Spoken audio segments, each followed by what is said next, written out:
Olá, trevosos e trevosas, seres das trevas. Aqui é Daniel Pires em mais um episódio do LendaCast, o seu podcast de horror para ouvir antes de dormir. E hoje a gente vai honrar esse nome horror, porque tem histórias aqui que são bastante assustadoras. Para minha convidada que está aqui na minha frente, não é mais horror, né? Porque ela já está acostumada com esse ambiente, ela já está acostumada com o trabalho dela. Só que talvez para mim, que eu falo que às vezes eu sou um trevoso de Araque, que eu gosto de fantasma, eu gosto de espíritos, só que entrar no ambiente de trabalho dela, que é um necrotério, às vezes me dá uma... Eu já entrei no necrotério, já fui visitar, e eu digo que ele me dá um pouquinho de medo. Então talvez esse episódio de hoje seja horror para você e para mim. Mas para ela, para minha convidada aqui de hoje, não tem nada de horror. E sim, tem uma coisa mais comum para ela, porque ela trabalha com isso e ela ama esse trabalho.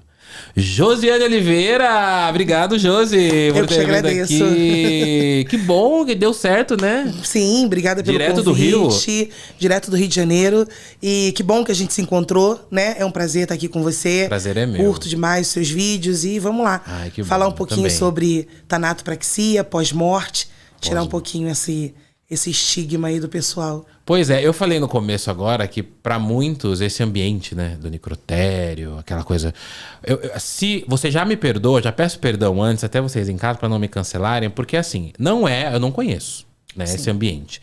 E eu acho que a maioria das pessoas vivas, que não trabalham com isso, não conhecem esse ambiente e tem até um pouquinho de asco, assim, né? Você sente isso com pessoas que não trabalham? Tem medo? O pessoal tem medo de entrar no necrotério? Nossa.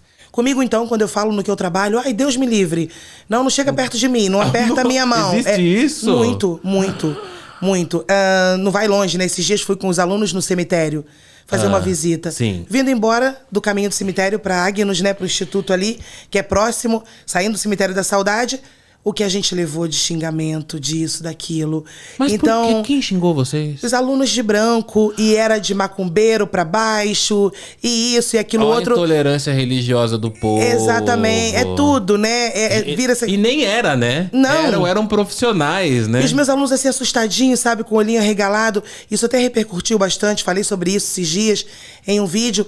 E foi assim, doído pra mim, né? Porque as pessoas trazem uns estigmas que não tem muita coisa a ver. São Não, e o que eu estudantes. Eu acho assim, quem são essas pessoas que direito elas acham que elas têm de xingar o que for, mesmo que fosse o pessoal da macumba, Exatamente. do candomblé, de qualquer religião que for. Não era, nesse caso, eram profissionais de tanatopraxia, né? Sim, estudantes. E a galera xingando. Você tem noção. Só pra começar a nossa conversa, né? Pra gente saber o teor que é a nossa conversa.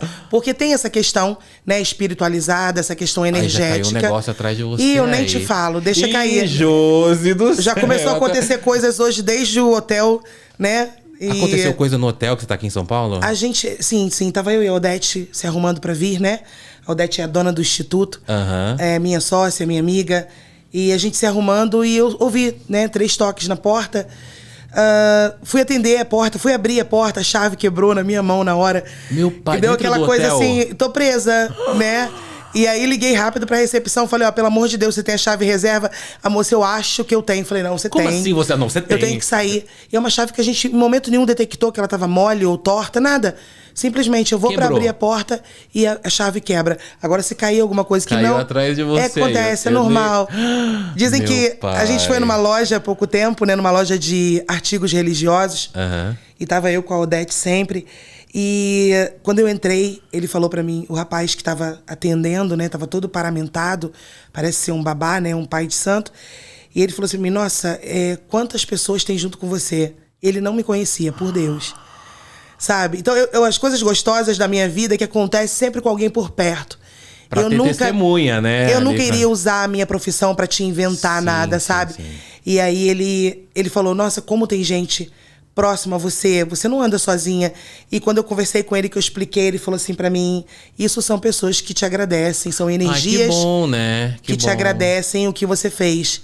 E você vai entender por quê. Porque a gente propicia, né? Uma despedida, a gente não dá dignidade a uma pessoa, a gente preserva. Olha, porque essa dignidade essa pessoa já traz da vida dela. Claro. Independente do que ela fez na vida, é dela, a família ama, a mãe sofreu pra ter. Então a gente tem que respeitar. E aí ele falou isso pra mim, e de vez em quando essas coisinhas assim acontecem, mas não esquenta não, vai cair, vai... Vambora.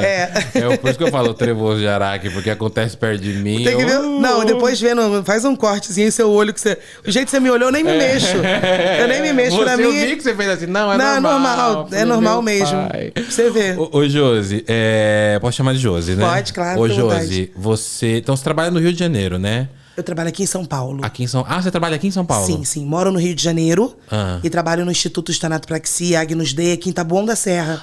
Em São Paulo. Onde eu ministro o curso, onde eu formo você veio profissionais. Só pro curso e tal. Você trabalha aqui? Sim, eu dou aula aqui, né, no Instituto. Eu formo novos profissionais, estou com alunos lá no laboratório, inclusive. E aí eu formo pessoas que querem trabalhar com isso, né? Querem cuidar do amor da vida de alguém. E estão preparados aí para essa questão energética, porque é inegável. Mexer não tem como também dizer. Com energias, né? Sim. Você falou agora do amor de alguém e da dignidade das pessoas. O primeiro vídeo que eu vi seu, eu confesso que eu me emocionei. Eu choro muito em podcast, minha amiga sabe aqui, né? Eu choro com coisas. Mas o primeiro vídeo que eu vi seu era, acho que de uma mulher deitada no necrotério. Você tinha terminado de arrumar ela, alguma coisa, eu ia começar. E aí você fala assim, me corrija se não fosse, mas eu tenho quase certeza que era um vídeo seu. Você fala assim, essa pessoa, isso aqui foi o amor de alguém, é o amor de muitas pessoas. Não sei se foi você que gravou esse vídeo. Você pegou e falou assim, essa pessoa que tá aqui, muita gente ama ela, é o amor de alguém. Sim, foi dentro do laboratório. Eu estava em aula, e sim. E aí isso me tocou tanto, porque eu falei, caramba, que respeito, eu não te conhecia, né? Falei, que respeito essa mulher tem pelos mortos, né? Porque eu já ouvi falar que no necrotério, a pessoa que tá trabalhando, ela começa a trabalhar ali e não começa a ver o corpo mais com dignidade. Vê apenas mais um trabalho. Mas você é fria, né? Não, eu sou profissional, é diferente, Entendi. Né? Quando a gente começa a ver, Daniel, como mais um, sabe? O próprio dom se afasta, né? Então eu costumo dizer que quando a gente não tem respeito pelo que faz, você tem na mesa um corpo, é um cadáver, né? Como você falou, pode falar defunto. Algumas pessoas falam defunto, outras falam cadáver, óbito, né? Não é legal presunto, essas coisas mais pejorativos, né? Que não soa bem, né? Então, aquela pessoa traz com ela energias. Isso você começa a ver desde o momento que ela chega, até na fisionomia, né? Que a gente vai falar mais a fundo sobre isso. Então, como eu não vou respeitar? Ela tem mão e eu não sei o que a mão dela lutou, né? Ele tem olhos, eu nem sei, nem imagino o que os olhos dele viram. Então, é difícil a gente... É toda uma história, né? A gente não respeitar. Eu acho que quando a gente respeita, a gente se livra dessa questão das perturbações. Porque tem uma psicóloga que eu gosto muito, que ela diz que o pessoal do setor do pós-morte tem duas vertentes, alcoolismo e loucura. Sabe do que eu chamo isso? Lei do retorno. Toda ação gera uma reação. Você é um necrófilo, você abusa de cadáver, você joga cadáver de qualquer jeito na mesa. Você tira sarro. Você tira sarro do gordinho, da gordinha, né, dos mais fortinhos. Você tira sarro de genitálias, né? E isso retorna mais tarde pra você como uma forma de uma energia muito pesada. E é médico legista surtando, tentando se matar, colegas auxiliares, necropsistas surtando, outras pessoas caindo no alcoolismo. Mas para mim não é perturbação dos mortos. Para mim é uma cobrança. Consequência, né? Consequência. Daquele trabalho que a pessoa faz. Exatamente. É muito interessante você falar isso, porque eu sinto que o seu tipo de trabalho, isso é um sentimento meu, assim, né? Uma análise minha. O seu tipo de trabalho... Pelo menos é um tipo de trabalho que quem não trabalha fica muito assim. Ai, gente, não quero saber disso. Porque, por exemplo, a gente vai no velório, a gente vê lá, o corpo já tá bonitinho. Tem uma prima minha que faleceu com 19 anos, foi atropelada. Karina, nossa, tadinha. Sinto muito. E aí o rosto ficou deformado, né? E na hora que ela chega no velório, ela tá linda. Ela tá linda. Olha, passou pela restauração. E todo mundo falou que ela tava linda, né? Tava bonita. E aí... existe um profissional pra fazer isso. Existe um profissional que faz. Só que parece que a gente não quer ver. A gente não quer ver o que aquele profissional faz. Porque eu me lembro que minha mãe falou que era um moço. Um moço que ele chegou e falou: quem que é parente da Karina e tal? Ah, ela tá linda, arrumei ela, tal. E aí ele fazia com muita naturalidade. E aí eu te pergunto, como que você começou nisso? Nesse trabalho que ele não é tão bem... Não é que ele não é bem visto, mas ele não é... Ele tem uma rejeição por parte da sociedade, né? Sim, com certeza. E me perguntam isso, você sempre sonhou com isso? Você começou como? Você desde pequena... Conheço pessoas que me procuram, seguidores que falaram desde pequena, eu queria trabalhar com isso, eu queria trabalhar com os mortos. Eu não vou mentir pra você, não, nunca pensei nisso. Conheci a tanatopraxia já com 30 e poucos anos. Sério? E uma pessoa falou comigo sobre a tanato, eu comecei a me interessar. Tinha medo, né? Me deu um certo medo. Então você também tinha medo? Tinha. Imagina. E me deu aquele certo medo. A minha mãe já colocava medo da gente com questão de cemitério, né? Aquela coisa toda. Tira a roupa, lava pé, fica pelado no quintal. Fica pelado no quintal, entra sem roupa. Mas nunca me explicou que era por conta da contaminação. Eu achava que eu vinha do cemitério e trazia um monte de espírito junto comigo. É a crença popular, então eu já tinha aquela necrofobia, né? Então evitava. E aí eu comecei a me interessar. Na época eu estava trabalhando como empregada doméstica. E olha que eu já tinha estudado várias coisas, técnico de enfermagem e tal. E eu fui descobrindo, fui estudando aos poucos. Falei, não, eu vou fazer esse curso. Foi até bem difícil para eu conseguir fazer. Não é um curso barato. E aí eu consegui fazer quando eu entrei pela primeira vez no laboratório, quando eu coloquei meus pés no laboratório.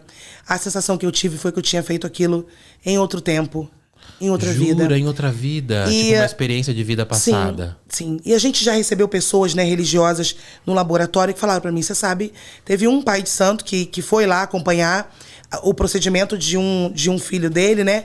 E ele olhou pra mim, sem me conhecer, sem conhecer a minha história, ele disse pra mim, você sabe que você já fez isso, né?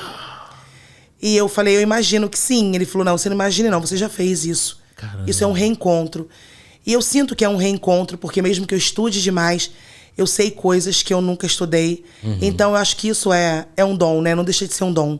Caramba. Eu tô aí ensinando outras pessoas. Mas na primeira vez que você entrou, que você viu um corpo ali, você teve uma sensação de medo ou foi essa sensação de paz, assim, tipo, já fiz isso? Meu primeiro corpo foi uma putrefação, né? O que é a putrefação? O corpo já estava avançando em fase de decomposição. Tá. Né? Então ele estava ali em posição... já chegou chegando, né? Sim. E hoje são os corpos que mais eu trato.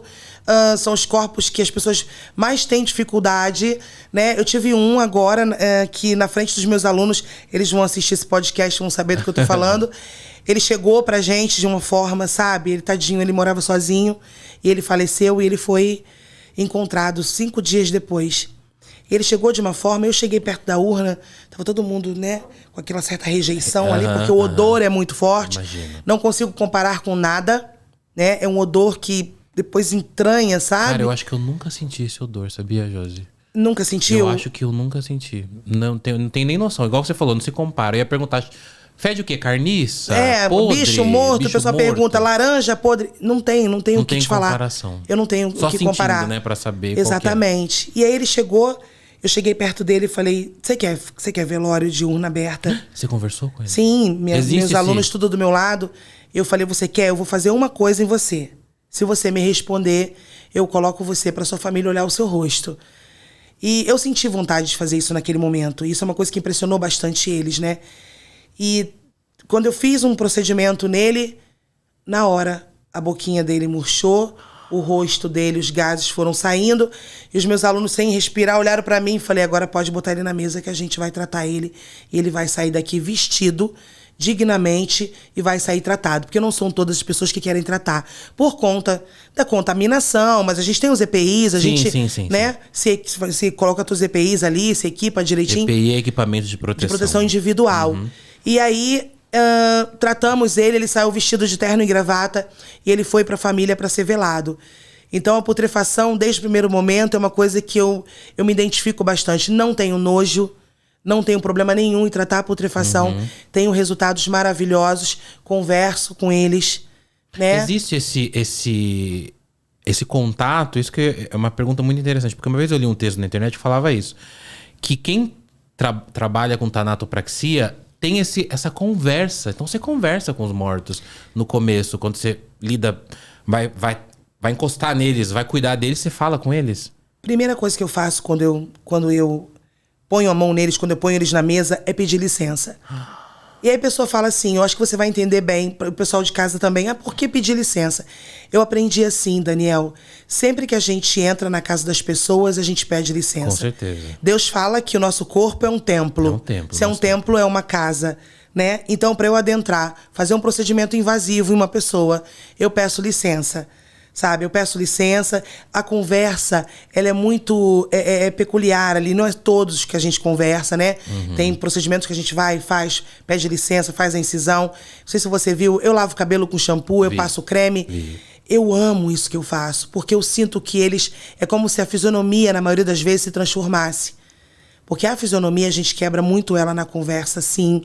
Né, conversando, explicando o que está acontecendo. E ele vai mudando a fisionomia, você vai percebendo uma mudança. E vai, aquela fisionomia da morte, né? Aquele espasmo que a pessoa teve no momento da parada ali, muscular, aquilo vai se dissipando. Com a massagem também, né? Com a massagem que a gente faz durante o procedimento.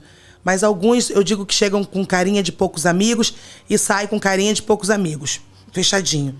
Outros você já sente aquele alívio, né? Parece que é um alívio. Quando você vai... Às vezes eu passo por eles, eu sei que tá fria a mesa, você já vai sair daí, sua família tá te esperando, você tem seu último evento, vai bonito pro seu último evento, você vai do jeito que você sempre quis, sua família disse que você é vaidoso. Porque a família fala, né? A família dá um pré ali, né? Fala, ele ou ela era assim... Você pode fazer ali a barba direitinho, pode limpar, pintar a unha, como a gente pinta a unha em laboratório. Jura? Como eu trouxe isso à tona, as pessoas não sabiam que a gente pintava a unha. Eu não sabia, isso bem agora. Tivemos uma ontem que unhazinha de gel, uma gracinha, uma senhorinha, sabe? Sim. E aí a família falou pra gente, não precisa mexer na unha, né? A gente pega todas as informações. Assim. Ela gosta sim. E aí são coisas que a gente vai fazendo em cima do respeito. Ai, que bom. Nossa, e a energia é inegável. Né? Isso aí a gente...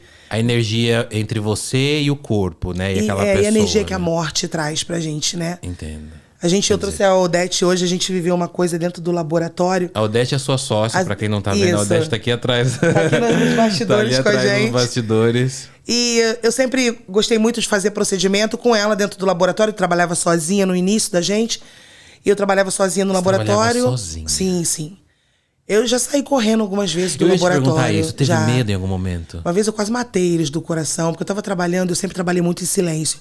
E olha o que eu falo pelos cotovelos. E eu trabalhando, Daniel, posso estar onde for. Se entrar barata, você pode contar que eu vou sair. Eu não quero nem saber. Tá trabalhando com o defunto, mas com o morto, mas não é o morto que te assusta. Você pode me deixar com 10 cadáveres dentro de uma sala. Se entrar uma barata, você pode ter certeza que eu não fico. Correndo. E eu gritei tanto, e o Flávio, né, que também é filho da Odete, também é da Agnes. Ele, Josiane, pelo amor de Deus, eu tô achando que alguém tinha levantado da mesa. Eu falei, não, é barata, vai lá e mata, senão eu não entro de novo. Mas já trabalhei muito sozinha, não tenho nenhum medo, tenho um respeito tão grande, sabe? Mas aquela sensaçãozinha de estar sendo observada. Você sente isso? Sim, sim. E a gente trabalhando, a gente conversando, tinha uma senhora na mesa, e eu falei pra ela, não, vou colocar no cavitário, que é um fluido que a gente usa pro tratamento, né, na tanatopraxia. Eu falei, a gente vai lá fora, né? Eu fumo cigarro, a gente conversa um pouquinho, depois eu volto. Tem que aguardar meia hora, 40 minutos. E a gente conversou e eu apaguei a luz do laboratório, né? Nunca mais eu apaguei luz de laboratório. Com o corpo dentro do laboratório, nunca mais. Por quê? Porque a gente estava do lado de fora conversando, passou o tempo do cavitário. Eu falei, vamos, amiga, vamos entrar pra... Eu termino e você vai conversando comigo. Ela gostava de ficar lá na porta, né? E eu terminando e ela ia falando que a gente tinha que resolver. Só que quando eu entrei, a Odete sentiu algo, né? Eu não sei muito bem o que ela sentiu, que ela parou. Ela bateu as duas mãos na porta, a porta era de metal, lá. Alumínio, né? E fez o barulho. Eu falei, o que foi? Ela falou, não sei. E eu entrei. E sabe essa mania que a gente tem de ir no interruptor sem olhar? Porque você já sabe onde está o interruptor? Sim. Eu olhando pra mesa, olhando pra direção, conversando com ela, a minha mão esbarra e volta do interruptor. E eu vi ela em pé. A silhueta dela em pé. Foi a primeira vez que eu vi alguma coisa. Que você viu uma silhueta, tipo um espírito, um fantasma. Em pé, do lado do corpo dela. Sabe, nossa. Apagado. Aí, a sala apagada. A sala apagada foi aquele vai e volta da luz. E eu olhando pra mesa, eu falei, nossa, gente. Acabei de ver. E falei pra Odete, na hora a Odete falou assim, eu não vi, mas eu senti uma coisa muito estranha. E é rápido, né? Cada um tem sua sensibilidade, né? Eu sempre falo pra eles, quando a energia tá muito forte, eu falo, olha, pelo amor de Deus, não aparece pra mim, não. Não aparecer não. Pode aí demonstrar a sua energia, mas aparecer pra mim, não. Eu prefiro que não apareçam. Esse foi o único caso que apareceu. Foi minha primeira experiência de ver algo assim. Não era... algumas pessoas que estudam isso, você deve saber, né? Chamam de alguma coisa quando é só aquela coisa branca. Vulto, né? Tem o vulto, que acho que é quando ele é preto. Acho que o vulto pode ser branco também. Tem a silhueta. Era uma silhueta, branca, parecia uma fumaça. Sim. Sabe? E aí muitas pessoas acreditam, outras não. Bom, foi o que eu vivi, né? Então tudo que eu passo para as pessoas, e algumas eu até evito, para não ligarem a tanatopraxia uma coisa tão... coisa de só sobrenatural, né? Mas só fantasma. É um dom, não adianta, né? Entendi. Quem vai já tem esse dom de saber lidar com esse tipo de energia. Caramba, então no momento que você tava batendo na luz ali, ela piscou e você viu o espírito. Naquela hora ali, eu vi do lado da mesa. Aí depois sumiu. Depois disso, eu nunca mais deixei cadáver nenhum no escuro. Não deixei. Eles ficam então no claro. Eu falei, poxa, é errado da minha parte. Tem uma pessoa, não pode estar no escuro, né? Então, eu falei, não vou, nunca mais, mas nunca mais. A ordem expressa no laboratório é só apaguem a luz quando não tiver nada dentro do laboratório. Tem corpo, deixa a luz acesa. E o que é engraçado é que, pra mim, esse fato de essa atitude de deixar a luz acesa, ela configura muito de que existe uma vida ali. Mesmo que a pessoa tá morta, mas existe uma pessoa ali. Morto ou não, igual você falou, né? Ela teve uma vida, então há algo vivo ali, né? Porque é isso mesmo. Até a pessoa não ser sepultada ou ser cremada, né? Ela tá ali. Ué, o crematório... Então não tem que apagar, não é um objeto, né? O crematório super respeita isso. Às 72 horas, né? Às 72 horas, parece que Chico Xavier, né? Também, ele vem em cima das 72 horas. 72 horas, aquela coisa do sepultamento, da cremação. Do tempo do espírito entender que morreu, né? Exatamente. Uns falam 7 dias, outros, Chico Xavier, desculpa, batia ali na tecla de que eram 72 horas. Eu também ouvi isso. Uma vez eu fiz um vídeo sobre isso. Hoje, os crematórios respeitam às 72 horas. Tempo? Sim. Você jura? 24, né? Pra se houver alguma coisa ali, que é relação familiar, ou a justiça, né? Um dia, 48. E 72 horas. Então vai de 24 a 72 horas pra cremar, porque eles respeitam essa questão da... É meio que espiritual essa questão, exatamente, né? sim, eles respeitam essa parte. Então os espíritos chegam, olha, eu quero cremar, mas essas são 72 horas pra acontecer a cremação. Gente, eu não sabia e eles disso. respeitam isso. Que incrível. Aí você vai me dizer que não tem nada ali em volta? Então, que não tem nada espiritual, não tem como não ter. Exatamente. Né? Não tem como não ter. Você falou uma coisa agora do semblante, que você conversa com os corpos, né? Com os mortos, e eles vão mudando o semblante. Você falou que tem gente que chega bravo e sai bravo. E tem gente que você falou que chega bravo e já dá uma acalmada. Sim. E isso é muito comum na gente vivo que vai em velório. Eu já ouvi muito meus familiares falando, nossa, mas o rosto dele tá um rosto de quem descansou, né? Ó, descansou. Nossa. Sabe assim? Olha, parece que tá dormindo, né? Não, tava com um semblante bom. Eu juro pra você que eu vi, parecia que tava sorrindo. Eu acho que isso que vira uma espécie de agradecimento deles, né? Olha como você... vamos colocar assim, olha, Josi, como você me colocou em velório pra minha família me ver, né? Entendi, estou feliz, estou calmo, isso. Né? Entendi que estou morto, né? Exatamente. Eu tenho casos de pessoas que falam, família que fala, olha, ele era tão vaidoso, não deixa ele ficar desse jeito. Eu ouço muito de pessoas que não trabalham com tanatopraxia. Minha mãe, minha avó já falou, eu fui no velório, parecia que tava bem, compreendeu que morreu. Então, isso dá um alívio até para nós que estamos vivos. Exatamente. Como isso alenta a família, né? Não, fica tranquilo, olha como ele tá. E só a gente sabe, às vezes, como a gente recebeu. Eu li um texto uma vez, ainda falando disso, né? Que tem muito cadáver que chega enrijecido, né? E aí eu ouvi uma vez, isso é curiosidade minha, talvez seja um pouco até agressivo demais falar isso, mas eu ouvi falar que tem gente que chega enrijecido. É verdade que tem que quebrar os ossos em algum momento? Ou não existe isso? Para você colocar a pessoa no caixão? Existe essa técnica de quebrar ossos e tudo? Sabe aquele colega lá do pós-morte que tende a ser louco, né? Tende à loucura ou ao alcoolismo? Você pode procurar no histórico que, às vezes, eles são os primeiros a falar quebra mesmo, tem que quebrar o pescoço, tem que quebrar o braço. Ué, uma seguidora me disse que foram retirar o pai dela e aí ele pisa no joelho, porque ele era atrofiado, tinha uma atrofia permanente. O rapaz, o rapaz da funerária, o agente funerário, pisa no joelho e simplesmente quebra. Isso é crime, né? A gente não tem que quebrar nada. Se uma pessoa é atrofiada, de ladinho, eu vou comunicar a família, vou fazer tudo que eu tenho pra fazer, e ele vai ficar de ladinho na urna, bonitinho, como a gente já preparou vários. Se uma pessoa tem rigidez cadavérica, a rigidez cadavérica ela é muscular. Entendi. Então a gente retira com movimentos. Entendi. Sabe? E essa questão do texto é maravilhoso, né? Não sei se... Era um texto que falava isso. Falava que o profissional, o tanatopraxista, ele tem que ir conversando. É o do médico legista, o professor que foi assassinado. Isso. Então você sabe qual texto que eu tô falando. Sim, o professor foi assassinado e foi encontrado dias depois. Isso. Em posição fetal, com o rosto de medo, né? Guardou Exatamente. aquela fisionomia da morte. E aí todos eles tentando tirar a roupa dele, porque a roupa não pode danificar, porque faz parte da investigação. Uhum. E chega esse médico legista e fala, não, dá licença que eu vou tirar. Aí os outros médicos, né, no texto diz que ficaram assim achando que ele ia fazer alguma técnica ali naquele momento. E ele simplesmente chega perto do corpo e eu acho bem emocionante esse E começa esse a conversar, texto. né? E ele fala, olha, fica tranquilo, a sua família já te encontrou, né? Eu tô aqui para te ajudar. Você vai para casa, eles vão te ver. Então é bem emocionante. E ali o texto diz que ele vai, né, perdendo aquela rigidez. Eu não duvido, claro que não. No laboratório a gente tira com o próprio movimento, né? Mas isso traz o quê? Ó, existe uma humanização. E existe algo que ouve a gente quando a gente fala com eles ali. Existe algo que ouve, isso é forte. Algo Sim. que ouve, que a gente não sabe o que é, né? São eles, o que tá acontecendo? Eles estão ouvindo, de alguma maneira eles estão ouvindo, né? Exatamente, exatamente. E quantas vezes chegar perto e falar assim, poxa, me desculpa, não fui eu que fiz isso. Ontem a gente teve um óbito que ele foi puxado de mau jeito pela pessoa no IML, né? Não, a pessoa foi fazer a retirada para levar para ser necropsiado.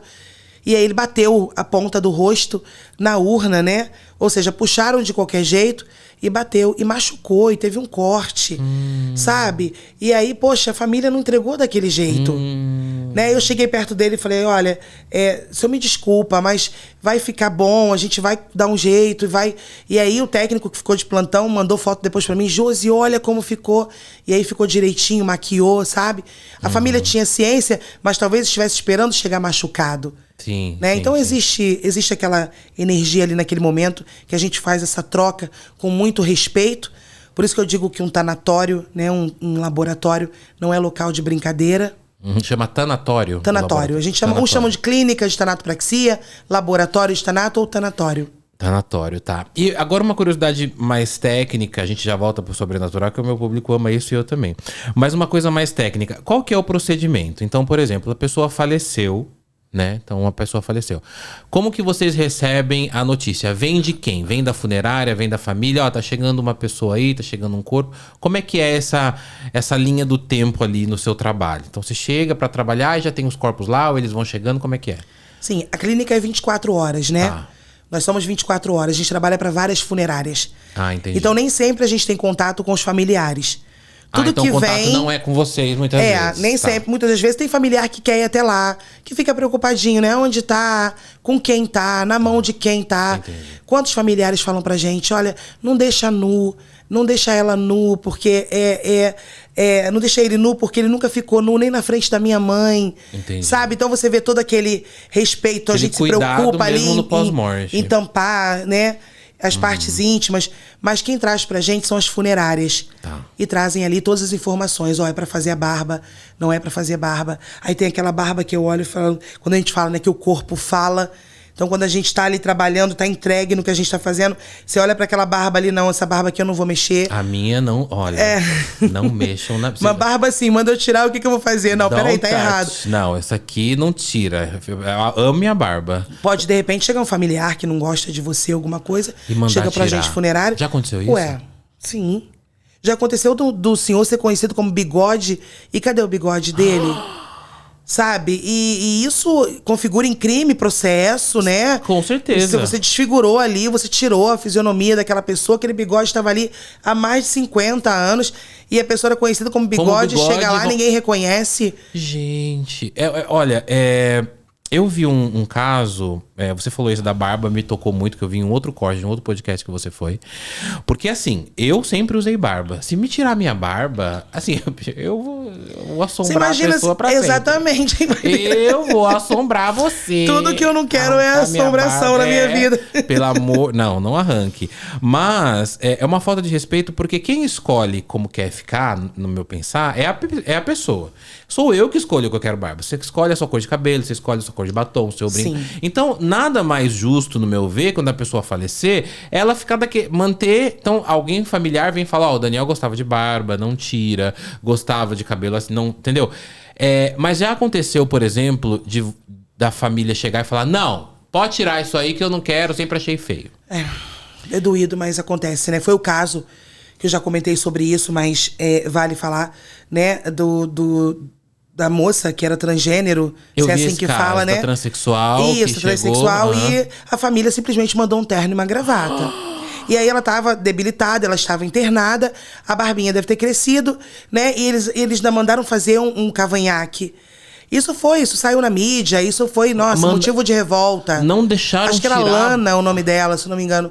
Não, mandaram fazer um cavanhaque nela e mandaram a roupa, o terno e a gravata. Isso causou uma comoção, porque era uma mulher, né? Se vestia de mulher, gostava sentia vontade daquela forma.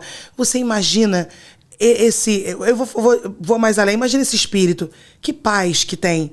Porque se o Chico tá certo, coisa que eu acho que sim, tá ali 72 horas, meu Deus do céu. Volta. Porque se a pessoa é trans, era uma mulher trans, né? Que morreu. Isso. E aí a família mandou colocar terno e gravata e ainda fazer um cavanhaque. Fazer o cavanhaque.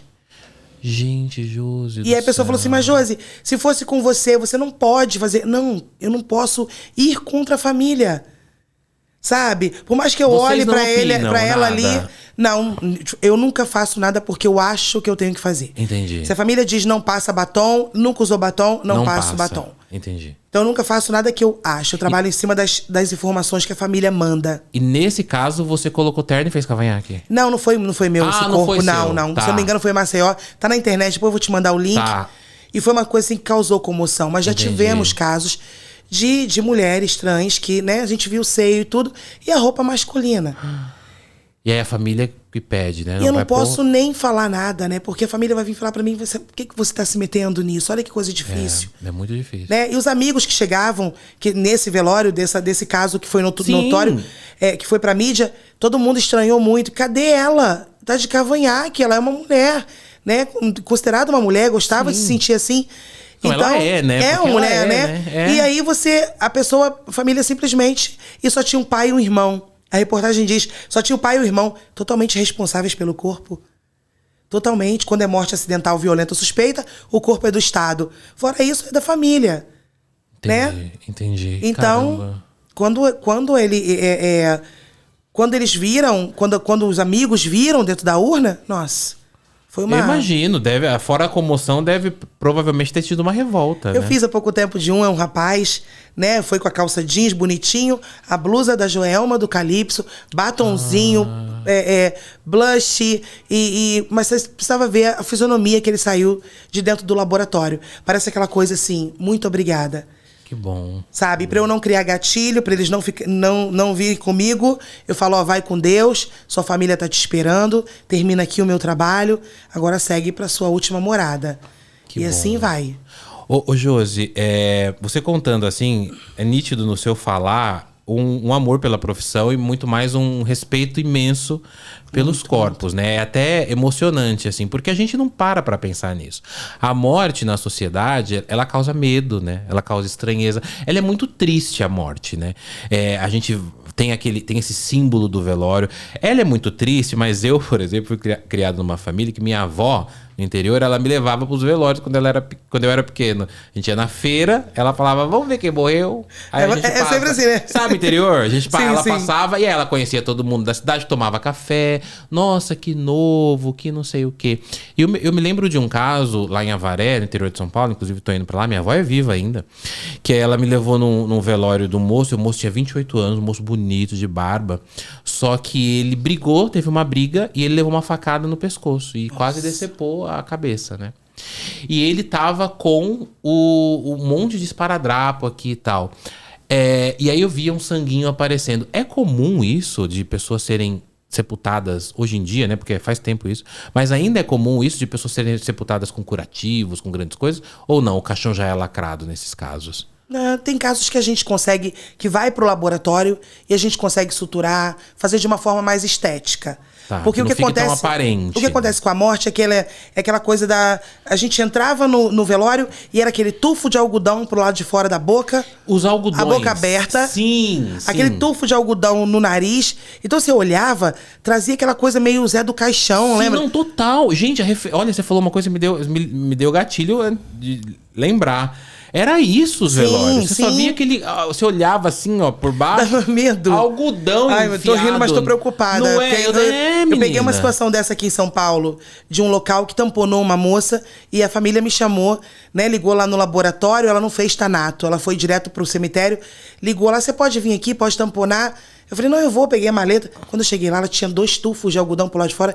Aí deu um gatilho também. Eu falei, gente, eu não vejo isso desde a infância. Assim. Pois é, você falou isso agora, é verdade. Isso era muito comum hoje Aquela em dia. boca aberta. Então hoje a gente traz a tanatopraxia e mostra as pessoas, olha, a morte também tem uma estética. Claro, é Fora do óbvio. Brasil vem crescendo muito. Tem uma moça nas redes que ela leva todo o material pra fazer a unha em gel. Ela aparece no vídeo fazendo a unha em gel da tia dela. A pessoa fica leva o bonita no motorzinho, caixão. leva tudo bonitinho, estufazinha pra colocar. Isso aí, é besteira porque a terra, os bichos vão comer. Sabe por que falam isso? Eu quero Porque tá não bonito Sabe no por meu que falam? caixão. É isso aí. Eu quero estar bonito. Vai, você não quer, fica feio lá. Eu não. Falam Quero isso tá porque belíssimo. não é a família deles, né? Ah, mas que besteira, pra que eu quero isso? Meu padrasto falava assim, quando eu morrer, me joga no Rio Guandu. Minha mãe fala isso. Um rio famoso no Rio de Janeiro. Minha mãe fala isso, me joga em qualquer buraco. Mas não pode, a gente tá contaminando tudo, a gente não pode fazer isso. Eu fico chocado com Jogou no Rio, vai responder por crime ambiental. Com certeza. Né? Joga em qualquer buraco. Não é assim, meu amor. Não é. Se fosse assim, tava bom, porque aí não precisava pagar o túmulo. Mas não é assim. Ainda já era um dinheiro que economizava. Ah, pelo amor de Deus. A pessoa ainda é mal agradecida depois da morte. Não é bem assim que funciona. Tem Não família é bem que assim. presta, que quer tudo ali bonitinho. Olha a unha, ou a calcinha, o sutiã. Sim, tudo. Sabe? Aí vai o colega lá, vira pra família, toma aqui a calcinha, o sutiã dela, porque a gente não veste.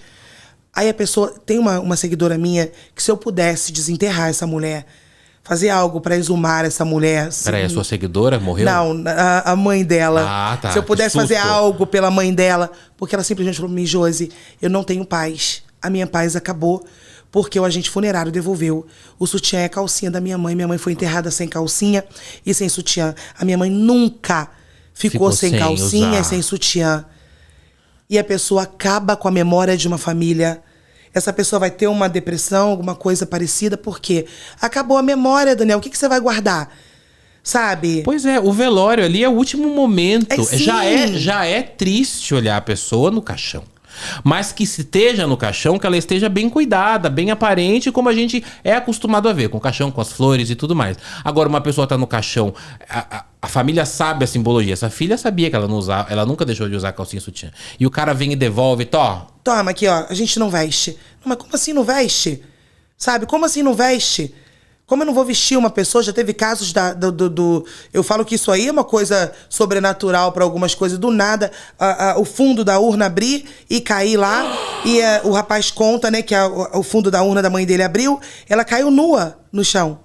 Sabe? Então, ele mandou a roupa dela.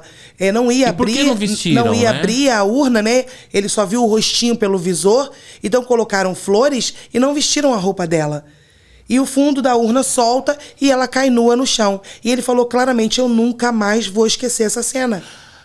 Gente, já é um trauma pela morte da pessoa. Você Exatamente. já tá lá morrendo de chorar, de tristeza, porque você tá vendo sua mãe sendo levada. Minha mãe é viva, meus pais são vivos. Mas eu não sei como é essa dor, mas eu imagino que seja a pior dor do mundo. E ainda no meio do velório me cai ela e ele vê. É claro, o cara tem trauma pra vida inteira, né? Exatamente. O cara não vive uma vida mais. Exatamente. Ficou esse trauma, né? Porque ele falou... Eu falei, nossa, parece uma coisa assim sobrenatural, né? Não, eu vou abrir, vou mostrar... Tudo bem, a funerária vai fechar ou vai pagar uma indenização, mas mostrou ali pra ele, né? É chato, é desagradável, mas algo aconteceu ali que se desprendeu aquele fundo e ele viu ali como eles tinham feito com a mãe dele e ele tava, nossa, ele moveu o processo e ainda alertou as pessoas. Tem que processar e foi por alerta, né? Qual a palavra, meu Deus? Serviu de alerta. Virou como uma quase... Eu sempre falo que quando umas grandes tragédias acontecem, aquilo vira uma missão pra você. Exatamente. Né? Porque agora ele falou, não aconteceu isso comigo, mas não vai acontecer mais com ninguém. Pós-morte, a gente tem aí, né? Pode comentar se você quiser depois. O professor que vai pra internet falar de necrofilia, dizendo que tá dando aula, gente, mas parece uma instrução. Um caso agora, né? Então, serviu pra quê? Para as pessoas se atentarem. E pra eu falar pra todo mundo, pra quem tá em casa, pra quem não conhece o crime. Daqui a pouco você pode entrar mais a fundo se quiser. Não, vamos entrar já, porque... Isso acontece com a Dona Maria da Pipoca. Isso acontece muito, Josi, questão de necrofilia? Muito, muito. Quando eu falo Dona Maria da Pipoca, com a moça que vende o cachorro-quente, com a que trabalha na farmácia. Então não é só isso surgiu agora por conta de ser uma pessoa conhecida. Mas tem muita família sofrendo com isso. Existem cemitérios que isso está sendo periódico, sabe? Casos de necrofilia? Corpos sendo retirados, exatamente. Corpos sendo retirados da sepultura. Sim. E deixados no chão, em posição. Tira, desenterra, abusa e deixa. Do lado de fora. Você não tem noção do que tá acontecendo aí fora. Josi, essa questão de necrofilia, ela é um assunto tão pesado, né? Que às vezes a gente faz, né, amiga, aqui, podcast junto. A gente entra nesse assunto e a gente já para. Porque a gente não... É uma coisa que parece que a gente não quer falar, né? Isso. Porque é tão absurdo imaginar que uma pessoa tem fetiche, prazer sexual em um cadáver, né? Não sei o que passa na cabeça de uma pessoa para ela sentir um desejo sexual num cadáver. Aí você, que é uma profissional da área, tanatopraxista, vem aqui e me fala que é comum, explode a minha cabeça, mas de raiva, eu não sei o que fazer. Isso. Pior que nem fala. E aí, não, mas aí, o que eu já ouvi, e aí você me confirma se isso é real. O que eu já ouvi falar é que parece que tem pessoas que trabalham ali, geralmente homens, né? Não sei se tem caso de mulher, deve ter também. Mas homens que são o profissional ali que vai cuidar dos corpos, que pedem, falam, deixa eu ficar aí. E aí ele faz uma varredura ali, vê se tem um corpo assim assado, que ele se sinta com prazer sexual, e ele vai lá e abusa desse corpo. E propicia e outros propiciam que isso aconteça, né? E tipo, uma pessoa vai lá e libera. Não, vai lá. Olha, eu tenho isso aqui hoje, sabe? É tanto... Nossa, foi descoberto há pouco tempo, né? Foi desvencilhado uma quadrilha aí. Foi desvencilhado uma quadrilha com relação a esse crime, né? A necrofilia. Então, antes a gente, quando fala em necrofilia, a gente pensa em hospital, né? Por isso que eu fiquei chocado, porque você falou que vai além disso. Vai muito além. Desenterra. Vai muito além. Sabe? Retira da sepultura. Então não é só nessas instituições que isso acontece. Existem muitos casos de moças que foi retirado, o ex-namorado retirou, foi com mais alguém lá e abusou. Tem um caso que não vai longe, um rapaz me entra no cemitério, retira uma senhora. Você tinha que ver a filha dela falando, a dor que a filha estava sentindo em falar daquilo e a vergonha. Uma senhora que faleceu de CA, faleceu de câncer, ela tinha 7 dias de sepultada. O camarada simplesmente está num bar bebendo, os colegas começam a incitar, né, a instigar. É aquilo que a gente fala entre a diferença da aula e da instrução, né? Uma coisa é você falar sobre, outra coisa é você instruir como se faz. Sim. Como aconteceu com esse camarada, ele diz que não. Com esse vídeo que viralizou, né? Com esse vídeo que viralizou. E aí ele diz que a gente não tem cérebro porque a gente se doeu. Não, a gente se doeu porque a gente tem família. A gente se doeu porque a gente tem amores da nossa vida. E a gente respeita o amor da vida de alguém. É por isso que a gente se dói, né? Se ele não tem, se ele acha que isso parte de partido político, não tem nada a ver. Gente. Um cadáver em um morgue, você não vai chegar pra ele e falar, vem cá, qual é o seu partido? Você é de direita ou de esquerda? E aí, qual partido da sua família? Pelo amor de Deus, usar isso como desculpa não vai, né? Não rola. Desculpa, dou uma alterada, porque isso me irrita de uma tal forma. Só para as pessoas que não estão sabendo, que a gente até comentou nesse vídeo, né, Josi, antes, porque viralizou um vídeo na internet de um homem falando isso, né? Ele fala ali de, se você tá trabalhando no necrotério, e aí chega uma menina tipo paniquete. Gostosa pra caramba. Gostosa. Primeiro, como que alguém vê alguém gostosa? Exatamente, a forma que fala, né? E aí depois ele fala, coloca um travesseiro ali, a pena é pequena, é alguma coisa nesse sentido. Parece que depois ele veio pra internet e falou que não, que aquilo era uma aula, que ele tava dando um exemplo de... vilipêndio, né? Isso, que é um crime de cadáver e tal. Só que isso chocou geral. E aí, isso, igual você falou, alerta pra casos que realmente que existem muitos casos disso. Exatamente. E aí você me fala desse cara, aí você não terminou de contar, eu fiquei curioso. O cara tava no bar, o pessoal começou a meio que desafiar ele na bebedeira. Isso. Vamos lá, você vai. Ele contou é um caso, isso, tá, né? Gente? Não é o caso do vídeo, não. Isso, Ele contou naturalmente pra uma repórter isso, né? E ele falou, não, meus amigos duvidaram de mim, eu fui lá e fiz.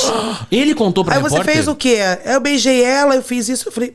Eu olhando, Daniel, assim, parece que meu mundo cai, sabe?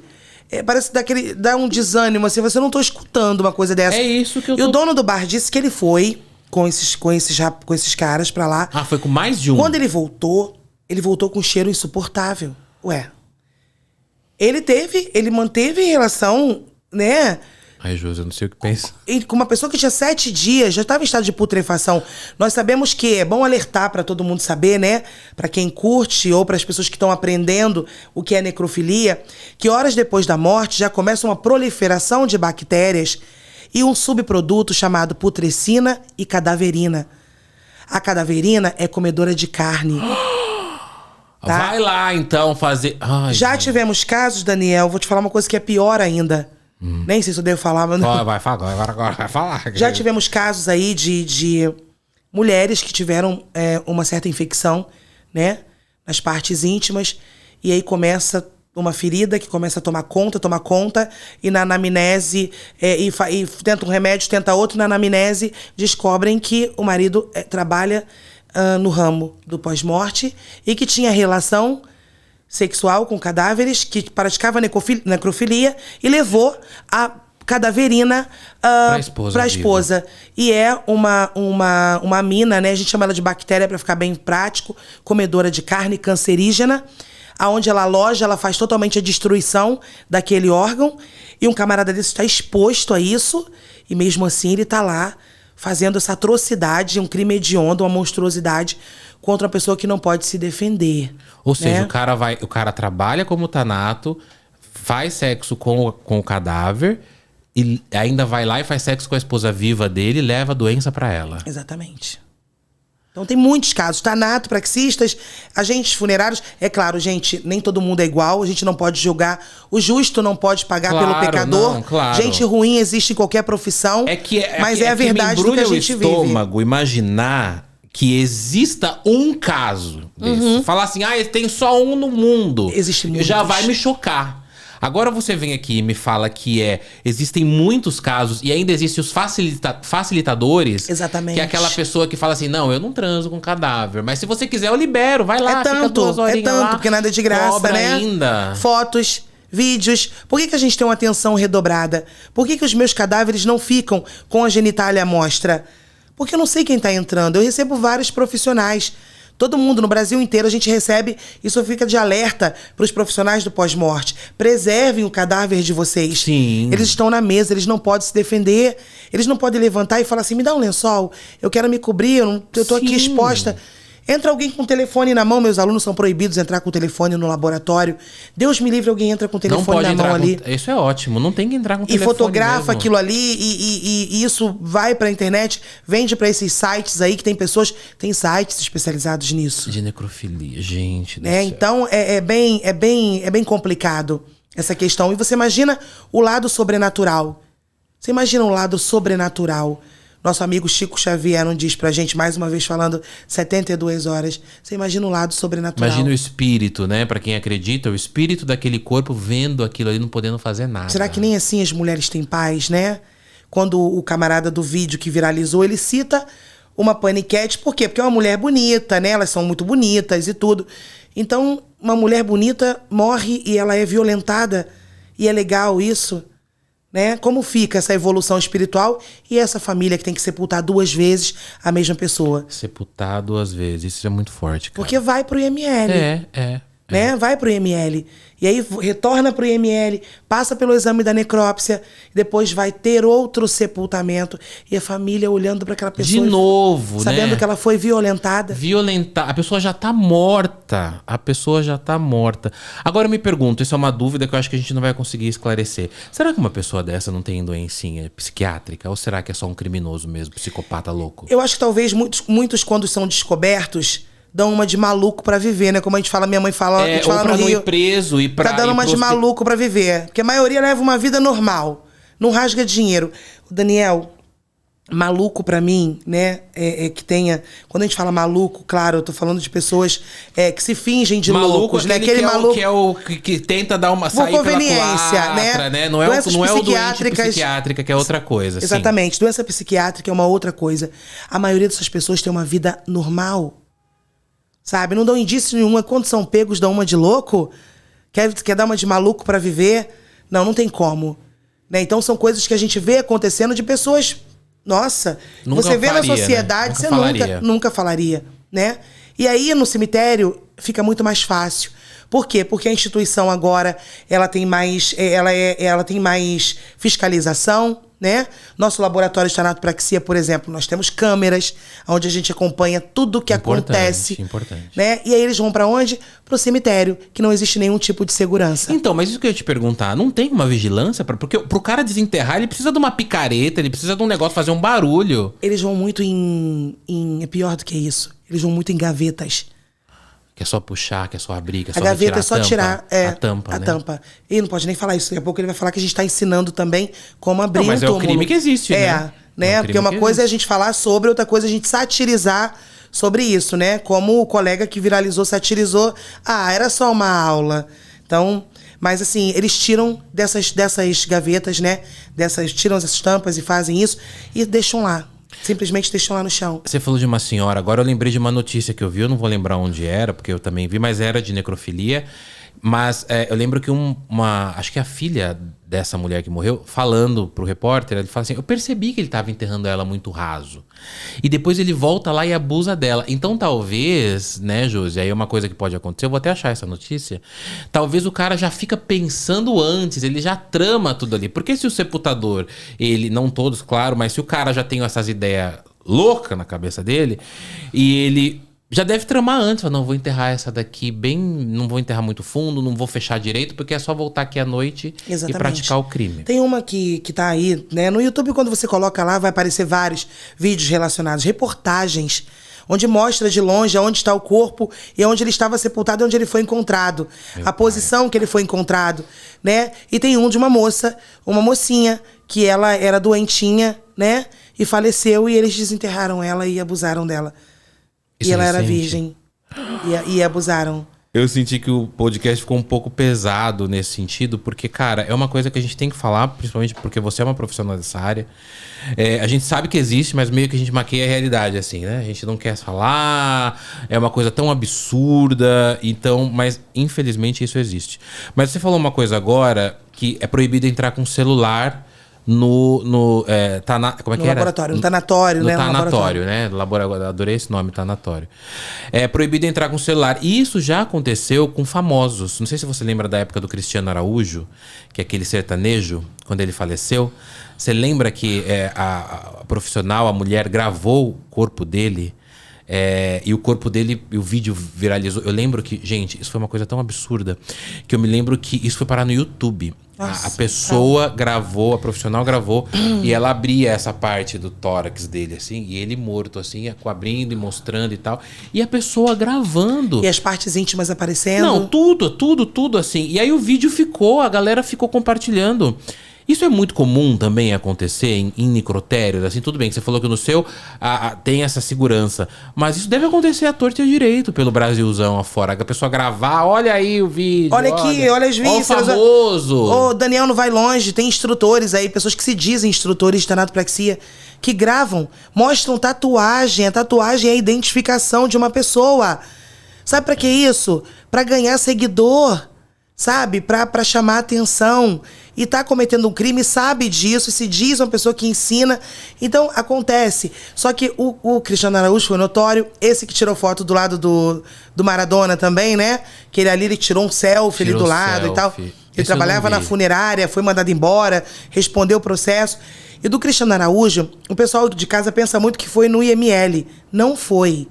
Né? O do Cristiano Araújo aconteceu dentro de um laboratório de tanatopraxia. De tanatopraxia, que é a sua área, isso, né? que é a minha área. Ele foi pro IML, foi necropsiado, o IML liberou, ele foi pro laboratório. Aquela questão de reabrir, porque a gente precisa reabrir para fazer o tratamento, né? Para ter acesso aos órgãos e tal.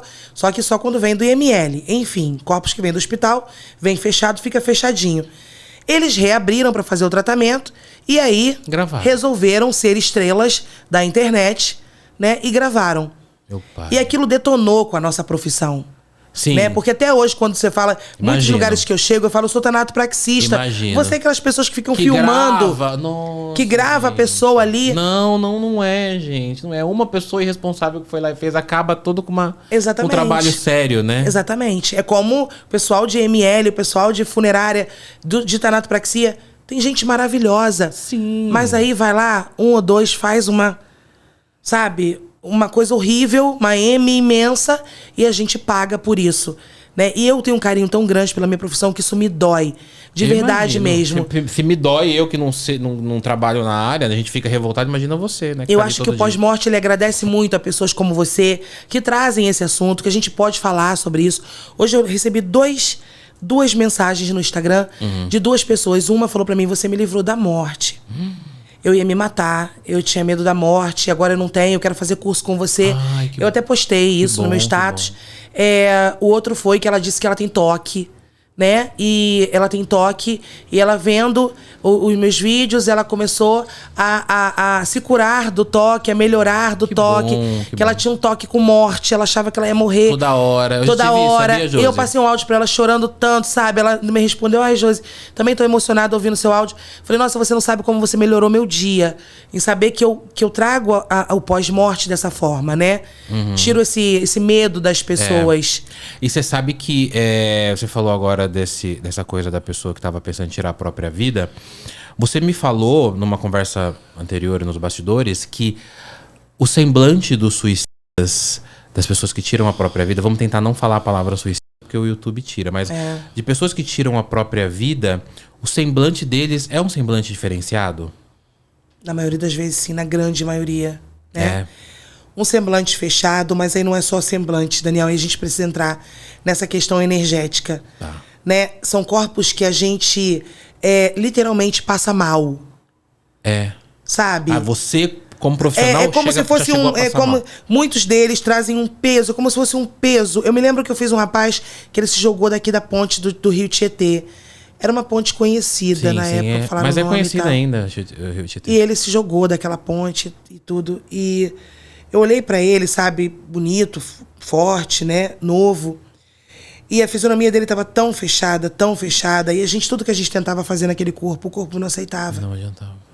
Sabe, tudo que tentava fazer, ele não aceitava. Tudo que tentava fazer na época, parece que foi por conta de um relacionamento que ele tinha feito isso. E aí a gente funerário falou, Josi, aconteceu isso com ele. E aí eu parei do lado dele e falei assim, olha, eu preciso trabalhar, eu preciso te tirar dessa mesa. Você foi sincera, né? Eu preciso. Mesmo. E a energia era tão forte que a gente é um pouco densa, sabe? Você já não sabe se é a energia daquela pessoa, se é alguma energia que vem a mais junto com aquilo ali. E o corpo dói e todo mundo fica mole, né? Tivemos um que a Odete nunca vi na minha vida chorando. Ela começou a chorar, a gente sentia a energia do choro. Caramba! Sabe? Então ela olhava, ela falou assim, eu não tô aguentando olhar pra ele. E eu nunca tinha visto ela agir dessa forma dentro do laboratório.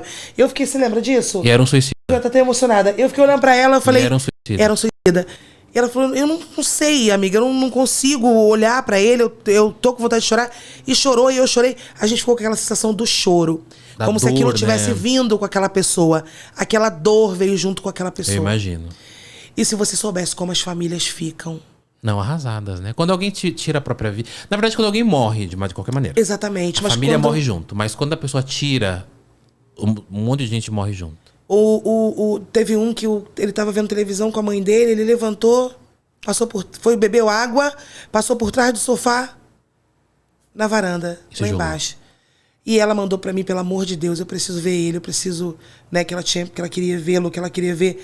E ali eu conversando com ele, porque eles começam a surtir vários efeitos físicos ali na hora, né? Como assim? O corpo? São extravasamentos de sangue que não para, extravasamentos de líquido que não para, tudo que a gente tenta fazer. O pessoal fala assim, mas já ouvi falar que o bisturi não passou. Já tivemos casos de passar o bisturi não fazia incisão. Não consegui cortar o corpo? Sabe? Então, exatamente. E as pessoas falam assim, mas eu não acredito nisso. Bom, a gente não tá aqui pra fazer ninguém acreditar. Vai né? lá. Mas mostra o que tá acontecendo.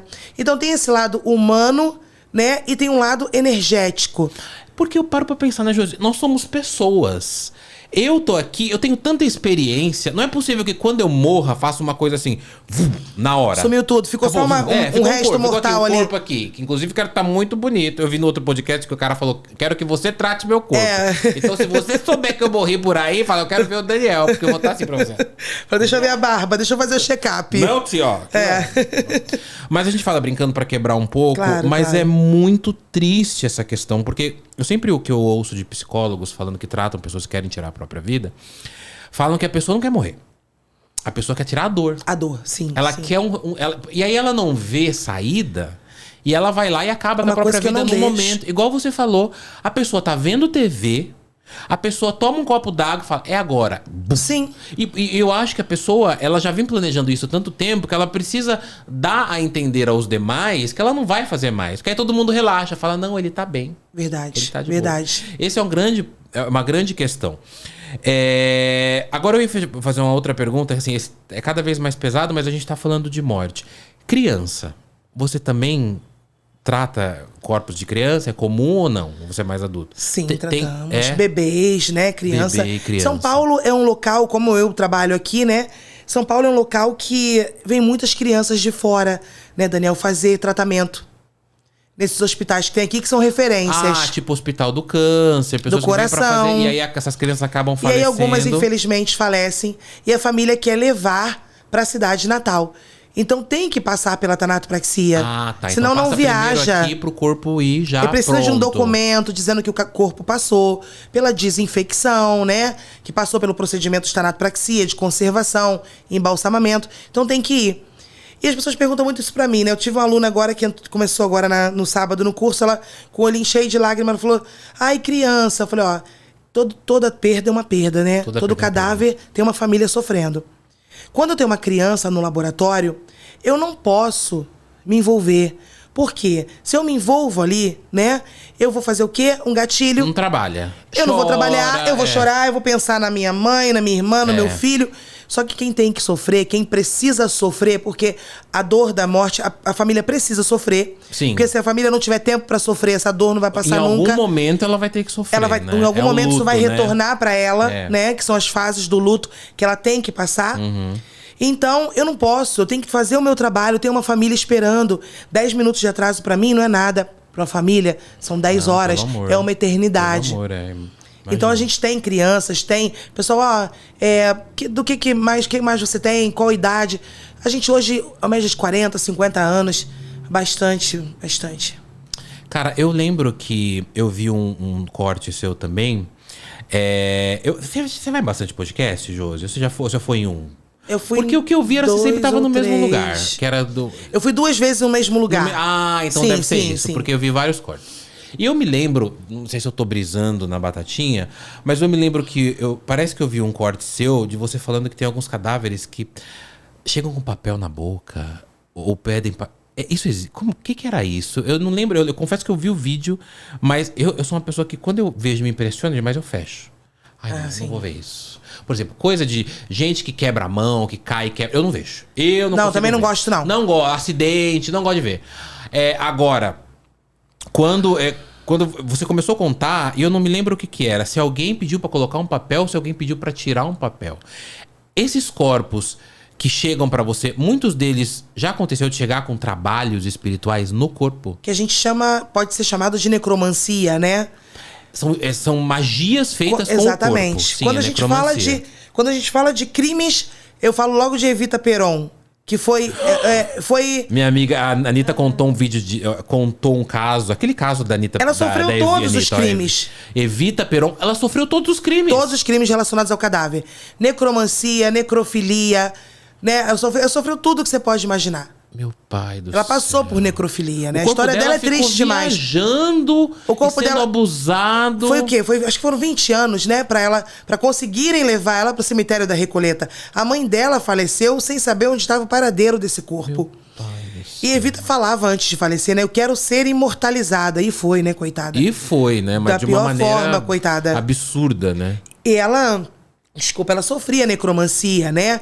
A necromancia era por conta da nova mulher, né? De Juan Perón, que sugava o ar, chegava perto da boca dela para sugar o ar do pulmão dela.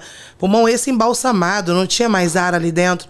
Para que ela fosse querida como Evita Peron, né? Era a nova esposa do ex-marido da Evita que ficava sugando ali que ar, né? Ela fazia várias coisas com o corpo porque ela queria ser ela, né? Então ela achava que se ela fizesse isso, ela ia ser a amada da Argentina, né? Como a Evita é até hoje, né?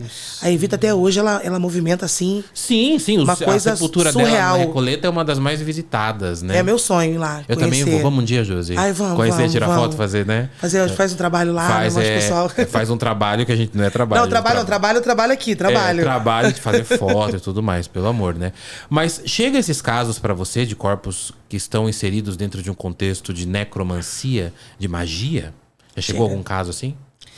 Quando o corpo vem do hospital, ele vai pro laboratório, né? Então, saiu do hospital, nem sempre quem trabalha nesse local sabe que vai para um laboratório de tanatopraxia. Né? Só quem sabe, geralmente, é o agente funerário que retira do hospital e leva. Eu já trabalhei em hospital, eu sei que isso acontece. Em alguns, não são todos. Maus profissionais têm qualquer profissão. E aí a gente retira todo o tamponamento que colocam no hospital, que é o algodãozinho simbólico, né? E algumas vezes, mais de 3 vezes, eu tirei, fui com a pinça e senti alguma coisa, e quando tirava, eu já tirei foto, já tirei nome de dentro da boca do cadáver. E aí, foto do quê? Foto de uma pessoa? Eu tirei foto de um casal. Eu já tirei foto de uma moça, foto de um casal. Já tirei um papel com nomes e muita cruz desenhada a lápis, numa folha de sulfite. O puro suco da necromancia. Entendeu? E a gente tem a obrigação do tanatopraxista naquela hora é comunicar rapidamente ao cliente. O meu cliente é a funerária, né? Então a funerária dá o segmento ali junto com a família.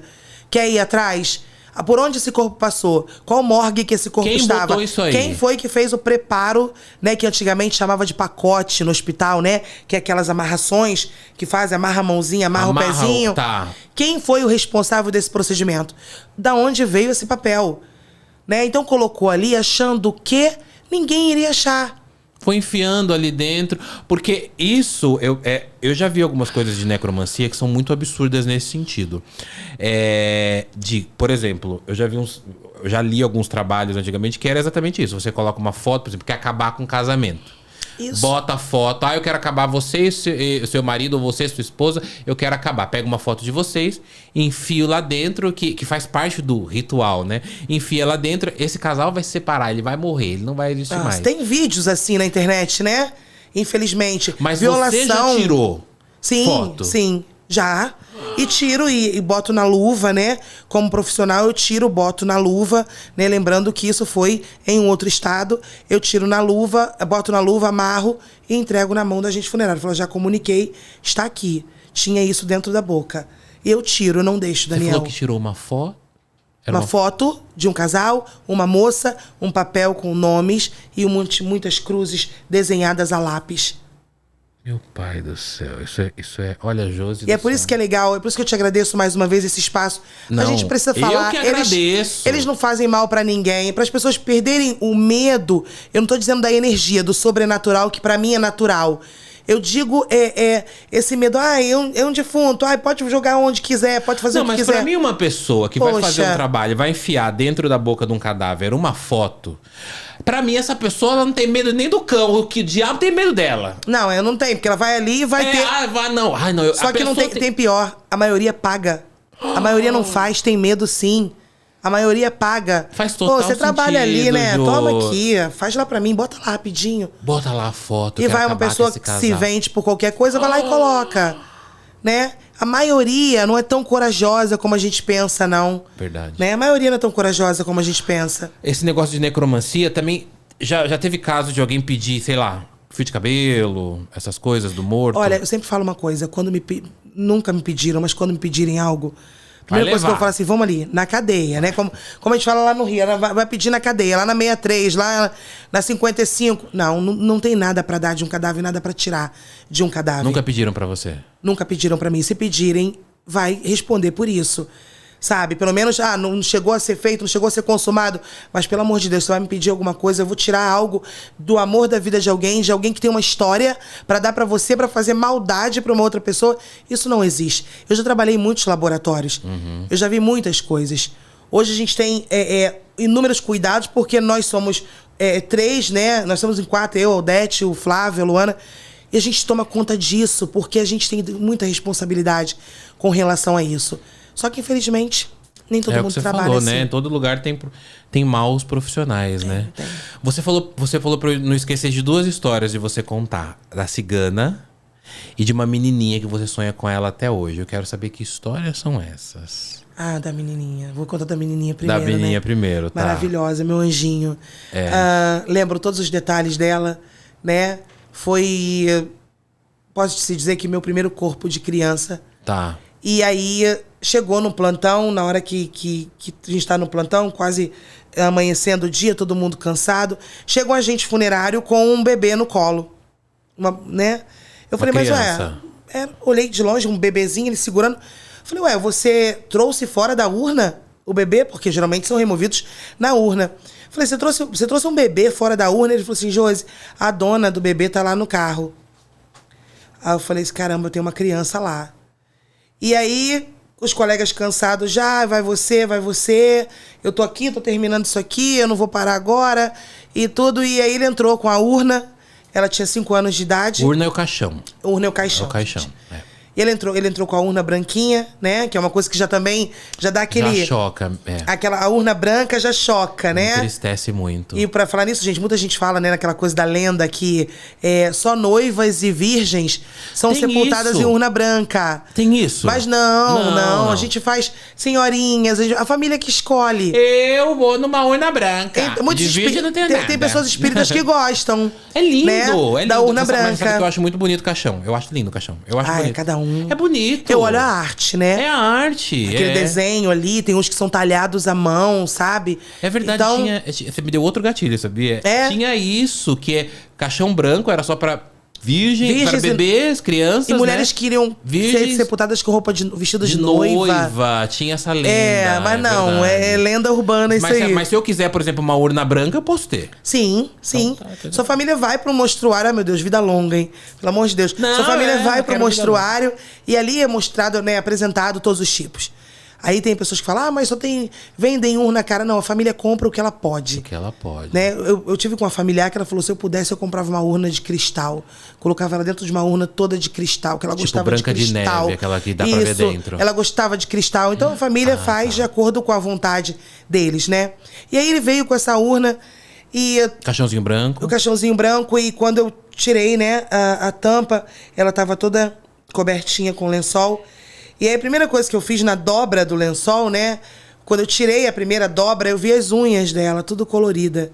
Uma unha pintada de cada cor. Da criancinha. Ela estava no hospital do câncer, né? Então, ela morava lá.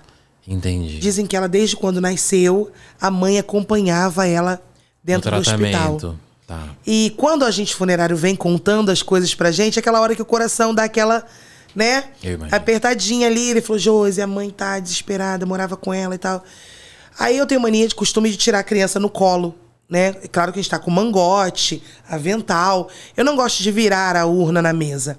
Eu gosto de tirar no colo. Tá. A pessoa tá na urna, você vira a urna, cai o corpo. Não, você gosta de tirar. Isso, eu gosto de tirar. Tá. Mesmo assim que quando a gente vira, é o maior cuidado do mundo pra não bater a cabeça, pra não bater o rostinho. E aí eu falei, vem com a tia vai colocar você na mesa, eu vou cuidar de você. E ali eu cuidei dela, né? Ela melhorou bastante a fisionomia, ela tava muito cianótica, que é roxinha, né? O rostinho cianótico tava bem roxinho. E respondeu muito bem ao procedimento. E a mãe tinha pedido pra, por favor, colocar o boneco dentro da urna junto com ela. O boneco dela. E tipo eram rosas, a ornamentação dela eram rosas, salmão. Né? E olha que isso já tem tempo. Eu não consigo esquecer nada relacionado a ela.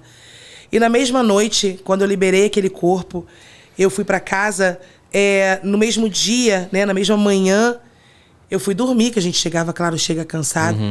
E aí eu sonhei com ela, saindo correndo de trás da minha cama. E sabe quando você tá meio dormindo, meio acordado, e você... Parece você tá em transe, né? Você não sabe meio o que tá acontecendo. Experiências sobrenaturais são assim. A gente não sabe se tá acordado ou se tá dormindo. Ah, é? Eu nunca tinha ouvido isso, porque eu fiquei assim, eu fiquei confusa se eu tava acordada ou se eu tava dormindo. É o que a gente chama de, que a gente tem contato com paraespírito, perispírito, que a gente entra no universo deles e a gente fica entre o sono e entre a vida real, né? Então você fica ali no meio, que é onde eles habitam. Ah, entendi. E a gente tem o contato. Olha só, tá vendo? Nem sabia. Foi exatamente como eu me senti.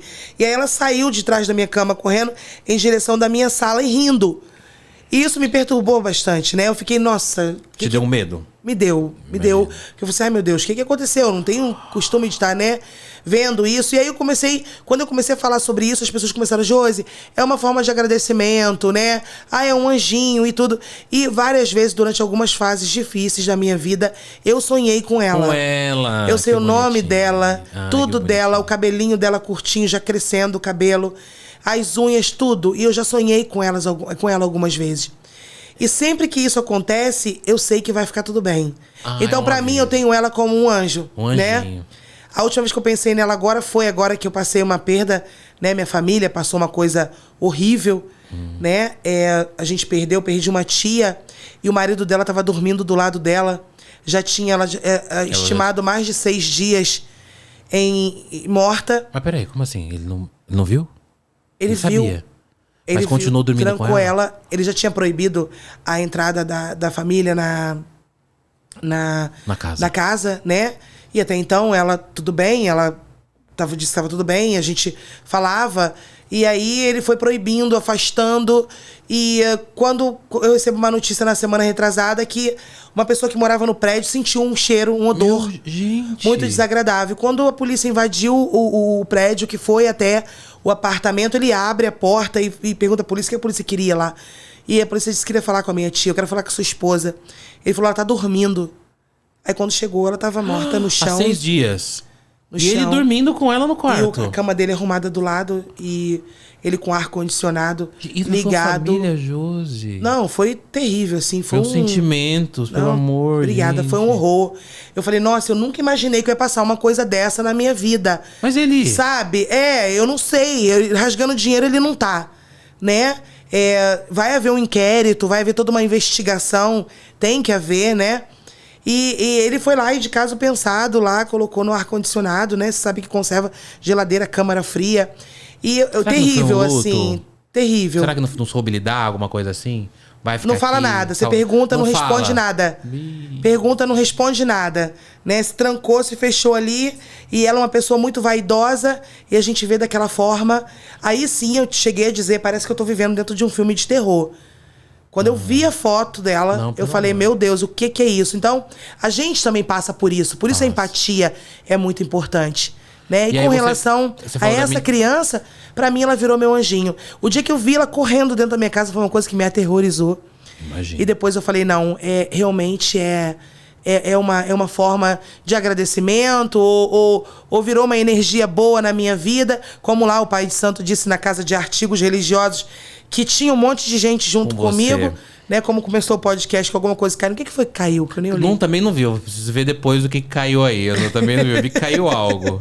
Mas sabe que eu tive uma experiência também com crianças. Eu lembro que você me perguntou agora, quando você chegou aqui. Você falou, e você já teve experiência sobrenatural? E o meu foi com criança. Lá no interior de São Paulo, em Avaré, tem um túmulo do Raimundinho, chama Raimundo Nonato, que a gente chama de Raimundinho. E ele faleceu de meningite, só que assim, eu sempre vi o túmulo dele. Eu nunca vi esse menino vivo. Ele morreu antes de eu nascer. E aí, a minha família sempre foi muito religiosa, levava doce. Na verdade, a gente não levava doce, mas a gente ia no cemitério onde está enterrado meu avô, é o mesmo cemitério. E a sepultura dele estava cheia de doce, porque falam que ele é um santo milagreiro, santo popular, santo de cemitério. E aí, uma vez eu sempre gostei de câmera, de vídeo, e eu filmei o túmulo dele. E aí o meu primo pegou e falou assim: o Raimundinho vai te visitar, que você não trouxe doce pra ele. Ai, meu pai. Pronto. À noite, eu ouvi a criança correndo igual você. Porque falam que o espírito de criança passa correndo perto da gente, né? Porque o que dizem, isso é crença, né? Ou lendas, que a gente não vê o rosto dos espíritos. A gente só vê quando é familiar. Quando é criança, eles passam sempre correndo. Porque criança brinca e eles querem aparecer. Tô lembrando da minha. E eles passam correndo. E eu ouvia, sabe essas batidas na parede? Fazia... E fazia perto de mim. Ai. Eu fiquei com tanto medo nesse dia, Josi. Tanto medo que eu fui lá, peguei a câmera e fui apagar a filmagem. Falei, Raimundinho, eu vou apagar. E no que eu apaguei, eu senti a silhueta dele perto de mim. Não sei se era a minha cabeça e tudo mais. E quando eu vou apagar a foto dele do túmulo, que tá gravado, a foto trava na câmera. Fica... Zzz. Aí eu desliguei tudo, aí apagou. E aí, naquele momento, eu tive paz, né? Eu pressenti que ele tinha ido embora. Então, talvez espíritos de criança, eles vêm pra brincar mesmo. E tem pessoas que duvidam. Gente, eu não consigo entender como as pessoas podem... Algumas pessoas podem estar ouvindo a gente falar aqui e tá lá do outro lado duvidando. Nisso. Sabe, eu não viria pra um podcast, você também não falaria uma coisa... Eu nunca brincaria com uma coisa dessa. Sim, uma que nem é brincadeira pra mim. São experiências energéticas. Nós tínhamos uma estrutura, né? A Agnus Dei tinha uma estrutura... que era uma coisa... Agnus Dei é o...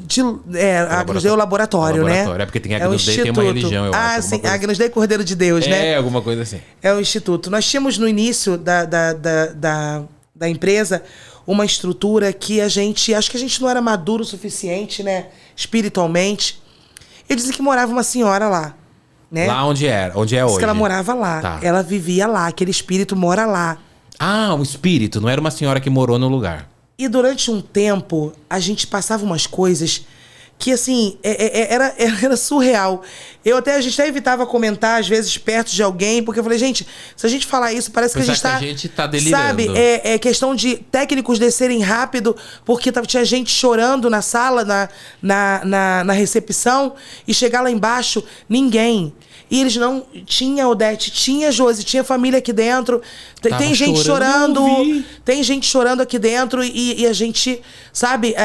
tinha um quarto em especial, que ninguém conseguia ficar dentro daquele quarto. Ali uma pessoa dormindo também. lá, né? Lá nessa antiga estrutura que dizem que morava essa senhora. Pessoas dormiam lá, tinha cama, era um quarto, era uma sala que a gente fez quarto. E tivemos um caso de uma funcionária que foi enforcada lá dentro, a gente chamava de quarto do enforcador. Mas por que ela se matou lá? Não, ela foi enforcada, o cordão arrebentou. E até então, quando ela saiu correndo durante a madrugada, amanheceu o dia, cadê fulana que não tá no plantão? E fui procurar, não, ela foi embora porque ela tava com dor de cabeça. E ela segurou uns 2 dias ainda pra falar a verdade pra gente. Não, gente, olha, eu fui embora porque eu tava dormindo e alguma coisa pegou no meu pescoço aí dentro. E ela dormia lá porque ela tava fazendo plantão. Exatamente. E dorme tava tudo tranquilo, ela foi dormir. Ela foi dormir na parte da parte onde tinha os quartos de descanso. Pra dormir. E ela falou outro dia pra gente, não, vou ter que falar a verdade pra vocês. Eu fui embora porque arrebentou até o meu cordão. Eu falei, mas não, o seu cordão não agarrou no travesseiro? Ela falou, Josi, eu sei do que eu tô falando. E aí aconteceu com mais 2 pessoas. Um amigo nosso, que é religioso, né? Lá. Religião Não, Deus não deixa acontecer isso comigo. Aí dorme lá, acontece. Ele desceu desesperado, ele desceu desesperado. E desde então ele nunca mais subiu. Ele falava, lá em cima eu não vou. Não vai mais. Eu já larguei plantão e deitei. Eu tinha 2 santas na minha mesa, né? Eu tinha uma imagens. Nossa Senhora da Conceição, 2 imagens, e uma Santa Bárbara, né? Que na minha Umbanda é Oxum e Yansan. Eu tinha elas ali na minha mesa. E um dia tava muito, né, o plantão muito movimentado, e a gente sentindo uma energia bem, né, bem carregada. E aí eu fui deitar, quando eu deitei virada pra parede, eu tô escutando aquela respiração no meu ouvido. Mas aí você não sabe mais se você tem coragem, se você tá morrendo. Não vou nem olhar. Mas eu só fiz assim, eu achei que era o Flávio brincando. Eu olhei assim, não era ninguém, eu falei, não. Eu botei a mão, agarrei a santa com as duas mãos assim, falei, não. Pelo amor de Deus. Aí eu fui rezando ali eu consegui dormir. Acabei pegando o sono, eu tava cansada. Mas existe muito isso no pós-morte, sabe? Imagino. E tem pessoas que têm uma sensibilidade, aí vale falar, que vai da sensibilidade de cada um. Eu tenho colegas que falam que não sentem nada. Não sentem nada, sim. Mas eu sempre digo isso no meu podcast e todo o meu trabalho. Eu só trabalho com sobrenatural. Só trabalho com sobrenatural. O meu projeto inteiro, todas as minhas redes é só sobrenatural. É um nicho. E essas experiências, Josi, elas são muito individuais. Sim. Porque às vezes a pessoa sente, ela vai contar pra outra, você tá delirando, Josi. Mas Daniel, sabe você qual tá a mentindo. sorte que eu tenho? Sempre tem alguém comigo. Que testemunha. Isso é bom. Isso sabe, é bom. o caso da mãe Eu de ouvi santo, da também. ventania que passou, né? Preparamos não, né? Só higienizamos e tudo. E na hora que levantaram a urna dela, passou uma ventania dentro da clínica. E depois eu fui comentar com os filhos de santo dela. Falei, nossa, o que aconteceu? Vocês levantaram e ventou? Eles falaram assim, não esquenta não, porque é o santo que rege. Ela é a dona do vento, né? Que pra quem conhece, é Santa Bárbara. Era quem era? Uma senhora essa? Era uma senhora. Era uma mãe de santo que Ela faleceu. Não passou pelo procedimento, que não costumam passar mesmo, né? Tudo que vem com a gente, voltam com a gente. Só quando tem que viajar que a gente explica pra família. E a gente higienizou ela. E aí a família apareceu, transtornados, porque lá no cemitério disseram que eles não poderiam fazer uma reza, colocar as guias nela, né? Os fios de conta. E eu falei, não, eu tenho uma salinha aqui, eu vou deixar vocês fazerem aqui. Não tem problema. Não tem problema. Deixa qualquer religião, deixa... Pessoal, Seishonoye, Suki Mahikari, às vezes pede para fazer uma prece, uma oração, pode fazer. Pode fazer. A gente não se opõe. E aí foram, né, para essa sala aguardar o corpo acabar de ser higienizado. Nós vestimos as vestimentas dela, né? A roupa dela toda direitinho. E teve uma parte do local que ela ia, né, pra sala que ela ia, que tinha um carro parado, que é uma garagem na clínica. Eu falei, olha, pros filhos de santo dela, eu vou precisar de vocês. Eu preciso que vocês retirem ela do carrinho e levante a urna dela, né? Pra que vocês levem ela na salinha. Eu botei lá outro carrinho, leva ela pra lá, faz o que tiver que fazer, depois vocês trazem ela pra mim, que a gente põe no carro funerário. E aí, Daniel, eu tinha alunos lá, tinha aluno evangélico, tinha aluno testemunha de Jeová. E tava todo mundo lá acompanhando os procedimentos. Nesse mesmo dia tinha um corpo de um rapaz que tinha acabado de ficar noivo e veio a óbito, então tava muito pesado. Gente. Noivou sábado, morreu domingo. Tava muito pesado, muito pesado. Que triste. E aí quando eles levantaram a urna dela pra passar, né, pra a urna não esbarrar no carro, na hora que levantaram, Daniel viu um vento que eu não sei até hoje da onde. E lá como é aberto, né, os duas partes são abertas. Ele entrou, passou pela garagem todinha, passou pela urna dela e saiu pelo lado da cozinha. E eu olhei pra eles e falei assim... Uma rajada. Sim, foi uma rajada. Eu olhei pra eles e falei assim, vocês viram isso? Ele falou assim, não esquenta não, porque quem rege ela é dona do vento. Falei, nossa... Mas aquilo deu aquele... Ao mesmo tempo fui com um alívio e algumas pessoas comentam esse vídeo que eu contei isso também, que vale a pena contar novamente, que sim, às vezes claro. quem assiste um não assiste eu o outro. Essa história, eu tô ouvindo agora. E aí esse vídeo foi parar nos grupos de candomblé, nos grupos... Até fui bem retribuída o carinho deles. Tem que ver os compartilhamentos que tiveram, né? Fui retribuída com o carinho deles, do tipo, nossa, você respeitou. Sim. Eu de verdade respeito. Sim. Todas as religiões. Eu não tenho que julgar, né? Sim, claro. É a mesma coisa que aquela situação. Mas ele matou alguém, você vai fazer o corpo dele, vai preparar o corpo dele pro velório. Você sabe que essa era a minha próxima pergunta. Jura? Você já recebeu... tava com isso guardado aqui. Já recebeu corpo de assassino, de sei lá, criminoso que matou gente, você teve que preparar? Crimes conhecidíssimos, né? Televisionados. A gente não pode falar por questão de ética, né? Sim. Mas você já recebeu de crimes televisionados? Sim. A gente já recebeu bastante lá, né? Eu imagino, né? E olhar e falar assim, não, eu sou uma tanatopraxista. Eu sou mãe, eu sou irmã, ele tem família. Não foi ele que disse que eu quero ir pra tanatopraxia. Foi a família que se preocupa, que ama, né? Foi a família que ama, essa mãe que ama, que talvez a mãe tenha tentado tirar, né, dessa vida, tenha tentado, mas não teve culpa, a culpa não é de ninguém, acontece, tá no karma de cada um. E eu não sou juíza, né? Eu preciso tratar, a gente precisa cuidar. Lá na Agnus a gente sempre trabalhou assim, acho que é por isso que a gente tem tanta bênção de Deus na vida da gente, sabe? Já passamos por tanta dificuldade como a pandemia e Deus manteve a Agnus Dei, o Instituto Agnus Dei aqui. Sim. Então, porque a gente trabalha com respeito, não me cabe o julgo. Ele tem uma mãe. Recebi um corpo de 2 irmãos. Um foi defender o outro e foram os 2, né? Mortos. Tiraram a vida dos 2. E um teve uma perda muito grande no rosto, na parte do crânio. E aí o agente funerário chegou pra mim e falou assim: poxa, Josi, a mãe dele está triste, porque um não vai dar pra velar, né? E o outro vai, porque tá tranquilo e tal. O outro não vai dar, olha o estado que tá. Eu falei, ó, deixa os corpos aqui comigo. Tava em curso. Tem aluno meu vendo e sabe do que eu tô falando. É isso que é bom. Sim, com certeza. Eu tava em curso e eu falei, não, deixa aqui, pode ir.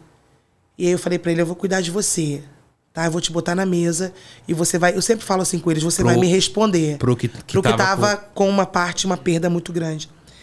E aí, colocamos na mesa os 2, cuidamos dos 2 que eram muito unidos, né? Falei, bota um na mesa, outro na outra, vamos cuidar deles, que tem uma mãe sofrendo, tem um pai sofrendo, esperando esses 2 filhos. E aí, no final do procedimento, fiz uma restauração, né, direitinho. Ele foi respondendo bem, eu coloquei os 2 em velório com a urna aberta. E essa mãe agradeceu tanto que você não tem noção. Olha aí. E agora você me diz se eu tenho alguma coisa a ver com a vida deles. Ah, mas ninguém morre à toa. Ué, são tantos casos de bala perdida, de tantas coisas. E outra coisa, o meu papel é dentro do laboratório. O papel dos meus alunos profissionais que eu formo é dentro do laboratório. É propiciar para a família essa despedida. E a família tem todo esse cuidado, né? Da roupa. Olha, veste isso aqui nele, bota esse terço na mãozinha. Quem sou eu para não fazer o que a família tá me pedindo? É porque quando a gente fala por exemplo, de assassinos, que é assim, que a sociedade odeia. Também, claro, eu também não gosto de assassino, não. Quem gosta de assassino? A sociedade tem raiva desses personagens, né? Então, por exemplo, uma pessoa foi lá e matou uma criança. Fez um crime, matou a mãe, abusou, fez um estardalhaço e morreu. Já chegou um caso assim de um cara que tipo, a sociedade tem ódio, que tipo, o pessoal quer pegar e quer linchar e chegou pra você e você tem que... E a gente tem que ter medo, tem que ter cuidado até com a imprensa. Já chegou. Porque eles descobrem onde tá, né? Fica naquela coisa ali. Posso entrar pra fazer uma foto rapidinho, Josi? Tá acontecendo, tá aí, o corpo tá aí, o corpo tá isso, o corpo tá aquilo, sabe? E já aconteceu, a gente já preparou muitos casos aí que deram um choque muito grande na sociedade, né? Criança, a gente preparou, a gente doou na realidade, né? Lá a gente, eu, Odete, o Flávio, a gente tem esse costume. A gente doou tanato para uma criança que defendeu a mãe e morreu. Meu pai do céu. Como assim doar tanato? Assim? Doou porque a família não tinha condições e a gente levou pro laboratório para cuidar. Para cuidar. E aí ele foi... Mas a mãe morreu também? Não, só morreu a criança. Então, eu tô até para perguntar sobre isso, pesquisar sobre isso, que foi também um caso, né? Na época ela tava internada. Ele viu que o padrasto ia para matar a mãe, ele corre e abraça a mãe. E ele morre. E ele atinge ele nas costas. Meu pai do céu. E aí a gente levou para lá, né? Botamos lá, bonitinho, ficou lá com a gente. Ficou de um dia pro outro... Saiu de lá, foi um herói, né? Um anjo, foi um herói, aquela criança. E assim, é bem doloroso. Então a gente tem toda essa... E nesses momentos que a gente tem esses casos, Daniel, essa energia tá toda lá. Sim, eu imagino. Sabe, eu sempre falo para meus alunos, ou para os técnicos, cuidado, mantenha-se vigilante.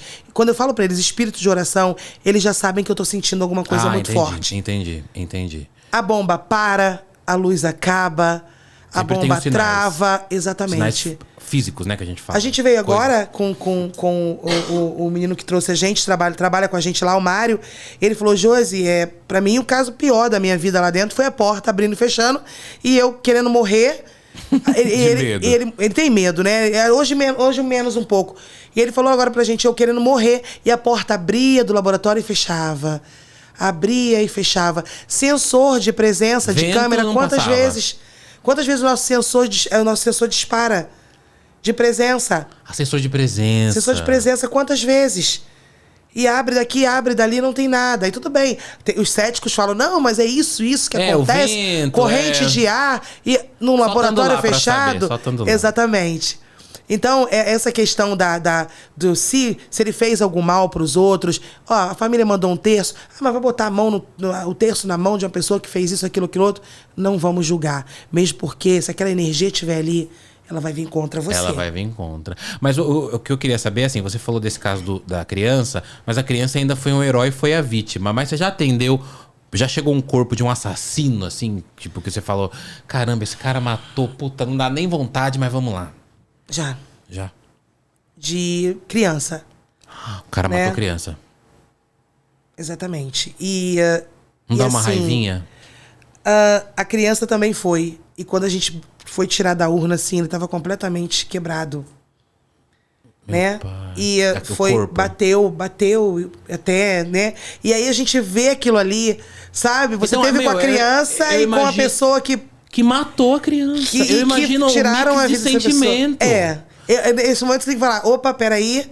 Chama a profissional aí. Venha profissional, baixa Chama profissional. Chama a tanaplexista aí, sabe? Josi, ó, dá um tempo, sai aí rapidinho e vamos aqui. Porque eu não vou mentir pra você, não tem como. Nesse momento a gente vê, e o que você imagina ali? Ali é um corpo, né? Ele não tá sentindo dor. Tudo bem. Mas a gente consegue olhar e falar assim, meu Deus, o que passou... O que trouxe pra cá, né? Por que virou um corpo? Quantas coisas passou pra chegar... Pra chegar aqui. Então isso a gente pensa. Por que eu te perguntei da raiva? Porque a gente, como ser humano, a gente tem raiva. A gente vê uma pessoa que joga uma criança de uma janela, lembra daquele caso do João Hélio? Que arrastaram o menino? Nossa, lá no Rio, né? Então, no Rio, esses assassinos a gente tem vontade de pegar e sabe, fazer pior. Só que até a lei ampara esses caras. É onde eu falo pra você, há uma separação, ó. E aí esse cara chega pra você lá, o cara matou a criança e ele tá lá pra você preparar. Dá vontade, jogar no... Todo mundo pensa da mesma forma que você. Eu tô falando né? Sabe, eu com senso comum, né? Não vou tratar. Vai apanhar, sabe assim... Cara, eu prefiro... nessa hora eu chamo a Josi que pensa assim, não, peraí. Ele tem uma família, a família contratou a funerária é a nossa cliente. E é o seu trabalho, você é o meu trabalho, eu vivo disso. Então eu vou tratar, ó, já tá pronto, tal. Acabou, entendeu? Então, a criança, a mesma coisa, preciso separar. Por quê? Porque a forma que se dá aquele óbito ali é o que vai mexer com você. Né? Senão não trabalha, senão você não faz nada. Não faz nada. Tudo para. E nisso tudo que a gente tá conversando aqui, eu não quero que as pessoas se esqueçam que nisso tudo a energia tá ali em volta da gente o tempo todo. Sim. E aquela coisa, né? Você falou de barata, que você morre de medo de barata, mas a gente não tem sangue de barata. Exatamente. A gente tem raiva, a gente tem ódio. Um senso comum. As pessoas falam pra mim... A gente quer matar os assassinos de ódio. Eu não quero matar ninguém. Eu sou uma pessoa que eu não mato uma barata, igual você falou. Tem gente que vem contra mim, sabe? Se eu falar, mas você cuidaria do Lázaro? Eu falei, se ele fosse pro laboratório, sim. Eu ia suturar cada perfuração, eu ia cauterizar cada perfuração, eu ia reabrir, tratar, eviscerar. Ué, eu sou plantonista de plantão. Eu sou plantonista que tá ali naquele dia. Lá e tem... Quando você tá num local desse, você não sabe quem vai cruzar a sua porta, o seu portão, né? Que tipo de óbito vai cruzar o portão naquele momento. Então eu tô ali, ó. Então vamos lá, Mas vamos agora fazer. Uma curiosidadezinha minha, assim, meio de fofoca sobrenatural. Com esses, por exemplo, vamos supor, é uma suposição, tá? Pra gente não ser cancelado nessa internet. Chegou o Lázaro lá, cheio de tiro, que ele levou um monte de tiro. Você falou que faria cada sutura. Não rola nenhuma conversa? Pô, cara, você vacilou. Não rola nada, é silêncio. Como eu sou uma pessoa muito sensitiva, eu prefiro não conversar. Entendi. É a melhor coisa que você faz. Né? Eu prefiro não conversar. Verdade. Quando eu tô trabalhando, eu sinto a presença. Sim. Quando eu tô trabalhando e a energia tá lá comigo, né? Às vezes eu tô com a cabeça baixa, assim, suturando, e eu tô sentindo alguém me olhando. E aí eu costumo dizer o quê? Ai, arrepiada. Eu costumo dizer o quê? Aqui, Josi. Quando eu sinto me olhando, eu costumo dizer isso e ensinar pros meus colegas da profissão. Não olhe na direção. Não encare. Porque eles podem achar que você... Tá vendo. Eles podem tentar uma comunicação com você, eles vão te obsediar. Então, eu falo, eu começo a cantar. Como é que é aquele louvor quando a pessoa tá com medo, canta, tem uns memezinhos? Começa a cantar. Aí canta uma musiquinha, canta um louvor ali. Tem poder, tem poder. Faz os ferros tremer. Você também canta. Não, eu vou no sangue de Jesus tem poder, porque você não olha na direção. Eu sempre falo isso. Se olhar, eles conseguem perceber que você tem uma sensibilidade. Será que ela tá me vendo? Será que ela tá me vendo? Peraí, deixa eu falar com ela que eu não me matei, não. Né? Deixa eu falar com ela que eu não tirei minha vida. Que isso aconteceu assim. Não, aí, a gente não sabe, aí pronto. Aí passa a te obsediar e essa energia começa a fazer mal pra gente. Obsediar, tornar-se um obsessor, né? É isso aí, exatamente. Tornar-se... Não, Josi, você precisa falar com a minha mãe. Eu tenho uma cabeça de desenho animado, né? Já fico imaginando aqueles... Sim. Não, você precisa falar com a minha mãe, que o que aconteceu comigo foi isso. Eu ouvi você falando hoje da carta do Chico. Eu fiquei emocionadíssima. Eu também, você viu que eu choro. Que ele disse na carta, né? O menino, ele psicografou, onde o rapaz conta... Ele inocentou o outro. Onde inocentou o outro, né? Olha que coisa. E isso tirou o rapaz da cadeia, não foi isso? Foi considerada foi em 75, essa carta. 75, acho que é esse caso. Então, pra gente ver que isso existe, tá aí. Tá aí. Né? Então eu prefiro não olhar na direção. Eu prefiro porque eles podem perceber. Não manter contato. Não manter contato. Eu quero fazer o meu trabalho. Eu vou fazer meu trabalho. E às vezes quando o corpo tá muito resistente, calma. Eu tive um caso de uma cigana que eu fui preparar. E aí o agente funerário falou pra mim assim: Josi, tá vendo esse lenço? Assim mesmo. Quando eles começam a falar muito isso, é porque a família falou demais. Pra colocar o lenço. Perdão, pra eles, pra colocar o lenço. E aí, tá vendo esse lenço aqui? Coloca esse lenço. Ela tá com uma blusa, a blusa é branca, não veio sutiã, porque ela não queria, a família não quis, então bota a blusinha mesmo, que era igual um corpete, uma saia de cigana maravilhosa, vermelha, brilhosa. Ela era cigana mesmo? Cigana mesmo. E um corpetezinho e o lenço, que ele me ensinou direitinho. Que quando é um lenço, alguma coisa, eles falam pra gente como a família disse. Olha que cuidado, né, da família, né? O lenço é assim, ultrapassa aqui, fica aqui jogadinho. E aí, ela faleceu atropelada. Ela foi atropelada. E aí a gente tá no plantão e chega corpo daqui, chega corpo dali, e vai daqui, vai dali. E no final do plantão, quando a gente passa nas urnas olhando todos eles, né? Eu já passo cumprimentando todo mundo. É meu jeitinho de falar com eles mesmo, Calma aí que já tá chegando a hora, já vai embora. Eu sei que tá chato, tá ruim, mas já vai acabar. E quando eu olhei pra ela, eu olhei pra... Quando eu cheguei na parte da urna dela, eu olhei pra ela e falei, o lenço. Aí eu falei pro colega, cadê o lenço? Que o colega vestiu o corpinho dela. E eu tinha dado entrada em tudo. Ele falou, não tem lenço nenhum não. Eu falei, o quê? Eu falei, não tem lenço. Cadê o lenço dela? Pelo amor de Deus, você me dá conta desse lenço. A gente, como profissional, a gente sabe a responsabilidade que é a gente sumir com um brinco de uma pessoa. Imagina um lenço. Imagina um lenço. Visível. Né? E aí eu falei, cadê o lenço? Não tem lenço. Eu falei, não tem lenço sim. Tem lenço. Eu recebi o lenço, eu conferi, tava dentro da bolsa, e isso, aquilo, e procura lenço daqui, e revira ela dali, revira, que eu digo assim, chegamos ela de ladinho pra ver se estava nas costas dela, dentro da urna, a gente botou por cima. Olhamos outras urnas, e nada, não tava em lugar nenhum. Eu falei, meu Deus do céu, pronto. O que eu vou falar pra essa família? O que eu fiz com esse lenço? Eu recebi, né? E aí, no meu momento de desespero, eu falo que a gente conversa com o cadáver, mas no momento que você tá ali, o negócio não tá mais. Eu cheguei pra ela e falei assim, na beiradinha do caixão dela, eu falei, me ajuda. Desesperada. Por Deus, falei, me ajuda, eu não tô encontrando o seu lenço. Você pediu ajuda pra ela. Cigana morta. Eu conversei com ela ali naquele momento. Falei, me ajuda, porque eu não sei onde o seu lenço tá. E eu não sei o que fazer, eu vou ser mandada embora por causa do seu lenço. E eu não sei, não foi eu que te vesti. E aí, por Deus, veio assim, o lixo. E aí eu falei pra eles assim, tá no lixo o lenço. Resposta. Aí começou assim, não, e eram uns galões, né, no local que eu trabalhava. Eram uns galões, não tá no lixo, não tá no lixo. Eu falei, vamos pro lixo. Olha! Tá no lixo, vamos olhar. Porque vai olhar. Veio aquela... Sabe quando... Não é voz que a gente ouve, não é nada. Veio aquilo na minha cabeça, o lixo. E aí reviramos o primeiro galão, botamos os EPIs, né, tudo direitinho. Já quase na hora de largar plantão, todo mundo sem paciência, né? E aí me ajudando muito pouco, e eu revirando tudo, e olhando cada sacola, porque eu lembrava da sacola de supermercado, que a roupinha dela tinha ido dentro. Sim. E olhando daqui, olhando dali, no segundo, quando a gente vira o segundo que eu puxo a sacola, o lenço dentro da sacola. Olha, minha vontade era chegar perto dela, dar um beijinho na testa dela e falar muito obrigada. Ela me mostrou. Foi ela que me mostrou onde estava o lenço dela. Caramba. Foi ela que me mostrou. Como muitos a gente olha, como lá no início da nossa conversa, fica mais entendível agora, eu chego, você quer que eu tire essa barba realmente? Essa sua barba já estava aí. Não, pera aí que eu não vou mexer não, vou ligar lá na funerária. Eu falo com eles. Então a gente pode vou ligar lá na funerária. A gente pode ter uma conclusão, Josi, de que os mortos falam. Falam. Os mortos falam, o corpo fala. O corpo fala o tempo todo, sabe? Os judiados. Pegamos um feminicídio agora, que foi no dia que a gente foi embora pro Rio, né? Que ela tava com um corte na cabeça, ela morreu dormindo. E aí na parte dos seios dela, né? O cara matou ela enquanto ela tá dormindo? Sim. E na parte dos seios dela, ela tinha vários hematomas, recentes e antigos. Aí a gente olhou uma pra outra e falei pra Odete quanto tempo ela não tava passando por isso. O corpo falando comigo ali naquele momento. Porque eu olhei ali, eu poderia ter olhado, eu olhei, não tô vendo nada, né? Aqueles colegas que trabalham a lavantê, vamos ali, faz aí, acabou, quero aqui meu dinheiro na minha conta. E eu observei ela naquele momento, sabe? E é um momento, eu como ser humano, eu não estava em procedimento. Eu entrei pra olhar ela, né? Porque o técnico falou, Josi, olha, tá vendo? O suspeito é o companheiro, tava dormindo, ó, uma facada e tal.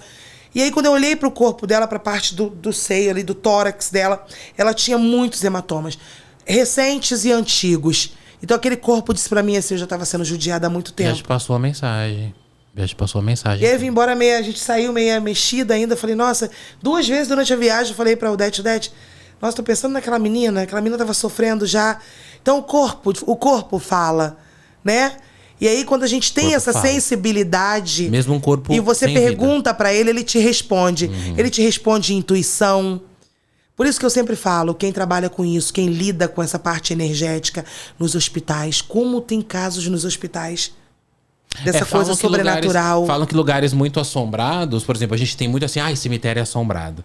Cara, hospital talvez é mais. Vou te ser sincera, sabe como eu vejo cemitério? Local iminente de contaminação.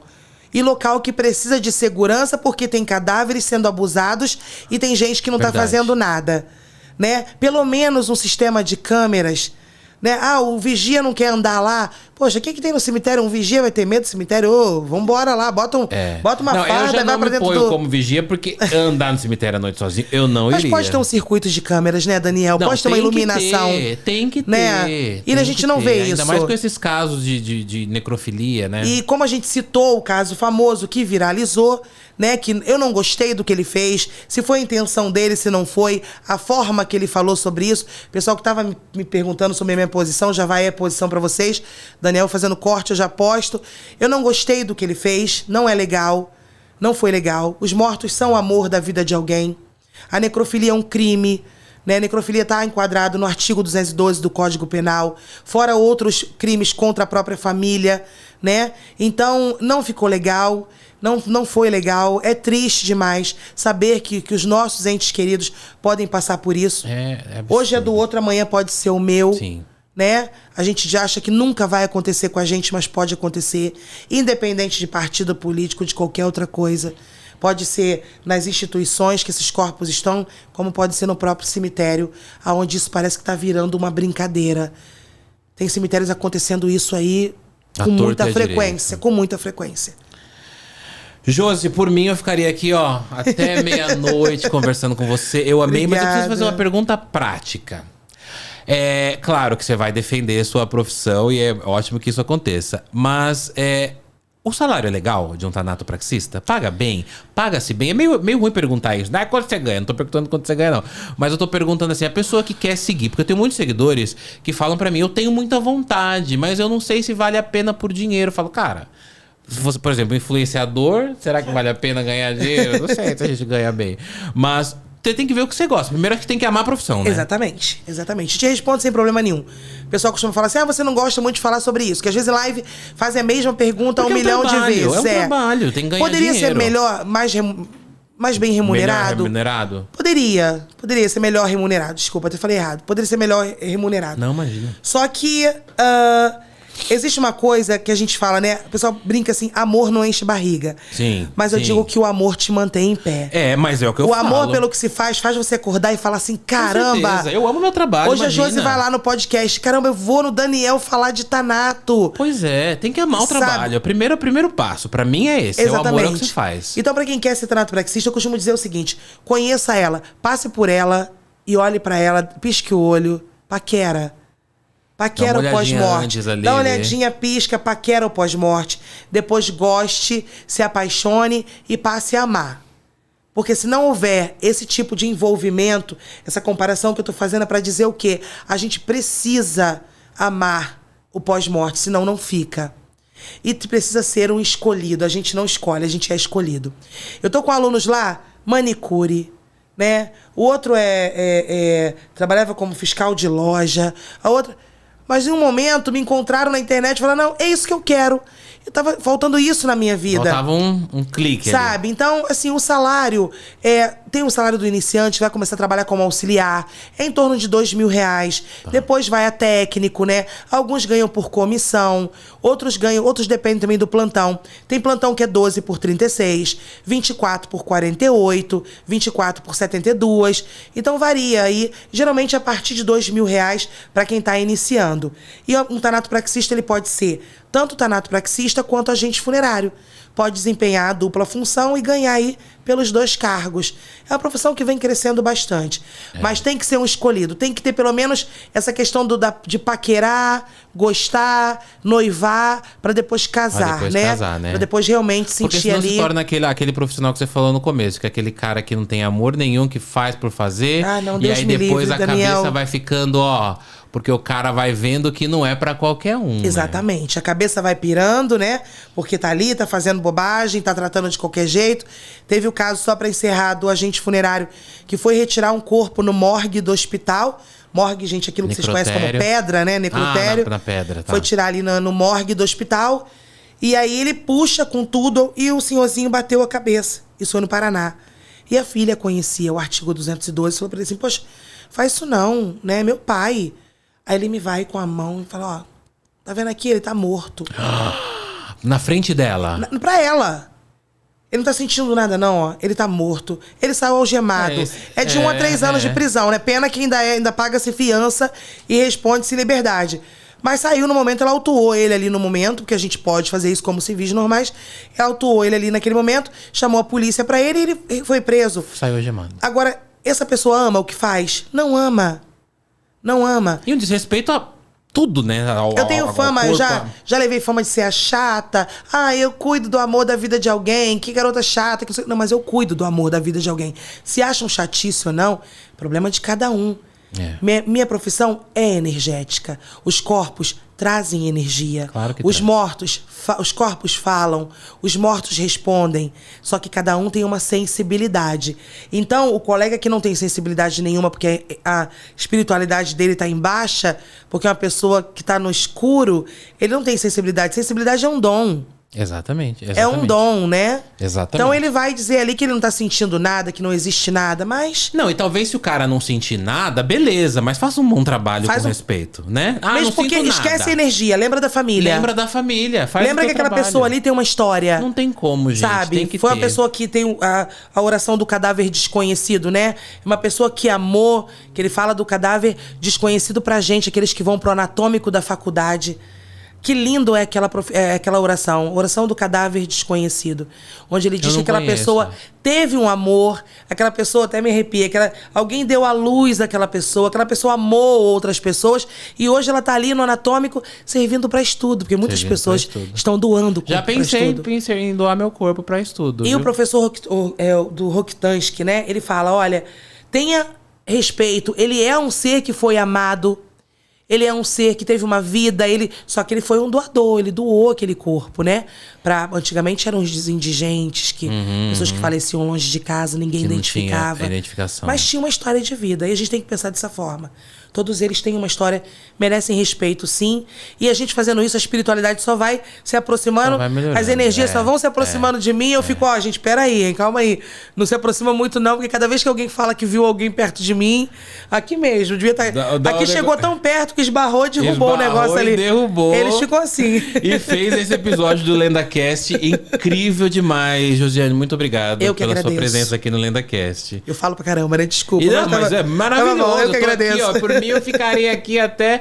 Inclusive, como que o pessoal te encontra nas redes sociais? Você tem Instagram? Como é que é? Tem o Instagram. O pessoal me achando lá, consegue achar no TikTok, no Facebook.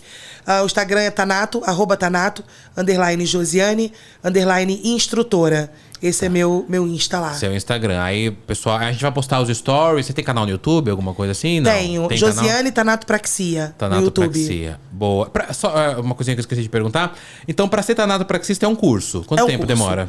É um curso livre, que muitas pessoas amam a ideia, porque tem pessoas que têm esse sonho aí, né? Desde criança, outras não. E não exige grau de escolaridade, né? Por hora é um curso livre, tudo certinho. A pessoa vai lá, faz o curso, é um curso intensivo. Não precisa ter nenhum curso na área. Vai lá para aprender tanatopraxia, né? Então é uma forma da gente ajudar as pessoas que não tiveram a oportunidade de estudar, né? E aí as pessoas vão, se identificam. Eu já tive alunos que não sabiam assinar o próprio nome. E entram dentro do laboratório. E fazem um trabalho incrível. E fazem um trabalho incrível. Muito que bem. E aí, essa é a missão também desse podcast, das minhas redes sociais, né? Tornar... eu sempre falo que eu quero tornar religiões que são demonizadas, que elas venham pra luz. Nesse caso, é tornar um trabalho que muitas vezes é invisibilizado. Nossa, essa palavra é difícil. Torna-se invisível, porque a gente não vê. A gente só vê o defunto ali, o cadáver ali pronto pra ser sepultado, já é triste tudo, mas a gente não sabe o processo que é pra ele chegar ali. Nós somos os bastidores, né? Vocês são os bastidores da morte. Já parou pra pensar nisso? Sim. Claro que ela já parou pra pensar. Né? Nós somos os bastidores ali da morte, né? A gente tá sempre ali na linha, né, tênue ali da morte, aquela... foi pro IML, tiraram a vida, acidente de carro, acidente de moto, a gente tá ali recebendo aquele corpo e trabalhando da melhor forma para que a família possa se despedir. E às vezes eu cuido de alguém, né, que o próprio familiar pode ser preconceituoso comigo. Entendi. Que já aconteceu. De precisar do meu trabalho, sendo que era uma pessoa completamente preconceituosa com o meu trabalho, com o que eu faço. Porque é que a gente acaba tomando fama de maquiador. Isso aí maquia defunto. Né? Eu falei, nossa, não é isso, gente, é muito mais do que isso. Eu sempre falo, a maquiagem é a última coisa. Tudo bem, maquiagem, a estética da morte a gente faz por último. Mas existem restauração facial, a gente desacelera a decomposição. Existe muita coisa além disso, né? É um trabalho que realmente é invisibilizado, consegui falar. E que as pessoas precisam conhecer. Né? E a gente tá aqui... tanto para quem quer trabalhar nessa área, como pra gente precisar entender que, meu amor, existe esse trabalho, tá? A gente tá aqui em Taboão da Serra, no Instituto Agnus Dei. Quem quiser conhecer, pode ir lá. Josi, posso conhecer o laboratório? A gente não deixa ver corpo nem procedimento. Entendi. Mas ali a parte do laboratório em si, a estrutura física de um laboratório, a humanização que a gente traz para esses tratamentos, isso aí a gente não tem problema nenhum. Ninguém trabalha no obscuro e no oculto, né? A gente trabalha ali com amores. Então a gente trabalha bem humanizado, graças a Deus. E uma coisa engraçada que me veio agora é que você, mesmo trabalhando com a morte, trabalha com várias vidas, né? Eu trabalho com a vida, porque a morte, pra mim, é vida. A morte é vida. Eu sempre falo isso, a morte é restauração, né? Ela restaura, ela faz novas coisas, né? Porque a humanidade precisa morrer para novas pessoas virem e tudo mais. E é natural que as pessoas que você olha assim e fala, nossa, tava sofrendo tanto, tadinho. Eu sei que é doído pra família, mas agora ele tá em outro plano. As dores do corpo ele não já sente mais. Eu prefiro pensar assim. Claro que a gente fala de mortes, né, naturais e tudo, não dessas mortes catastróficas que a gente falou nesse episódio de hoje. Claro. Foi um episódio assustador, mágico e incrível pra mim. Obrigado, Josi, de novo. Eu que agradeço. Pra mim foi maravilhoso também. Pra mim também. E obrigada de verdade. Sucesso pra você, vida longa. Muito obrigada pelo respeito com a minha amada Tanatopraxia. E ela vai te retribuir só em coisas boas nesse nosso podcast e em outros que virão, se Deus quiser. Muito que bem. Sigam a Josi lá nas redes sociais dela. E se você quiser ver cortes desse episódio com a Josi, com a Josiane Oliveira, Tanatopraxista, @DanPiresLenda nas demais redes sociais. TikTok, Instagram YouTube e tudo mais. E se um dia eu parar, o meu corpinho aqui parar lá com você, você não faz a barba. Mesmo que minha mãe fale, minha mãe não vai falar, mas mesmo que alguém... Eu achando que eu vou morrer antes que minha mãe, né? Não sabe Deus de me livre, nada. vida longa pra vocês. Vida longa pra todo mundo, vida Verdade. longa pra você que tá assistindo. Mas caso eu caia lá, viu? Deixa bem bonitinho no caixão. Eu sei que a barba ninguém mexe, pode deixar. A barba ninguém mexe. Se cortar minha barba, eu volto pra te assombrar. Tchau, trevosa. Até o próximo LendaCast, o seu podcast de horror para ouvir antes de dormir e também antes de morrer, tá bom? Ouve quando você tá vivo. Beijo, tchau.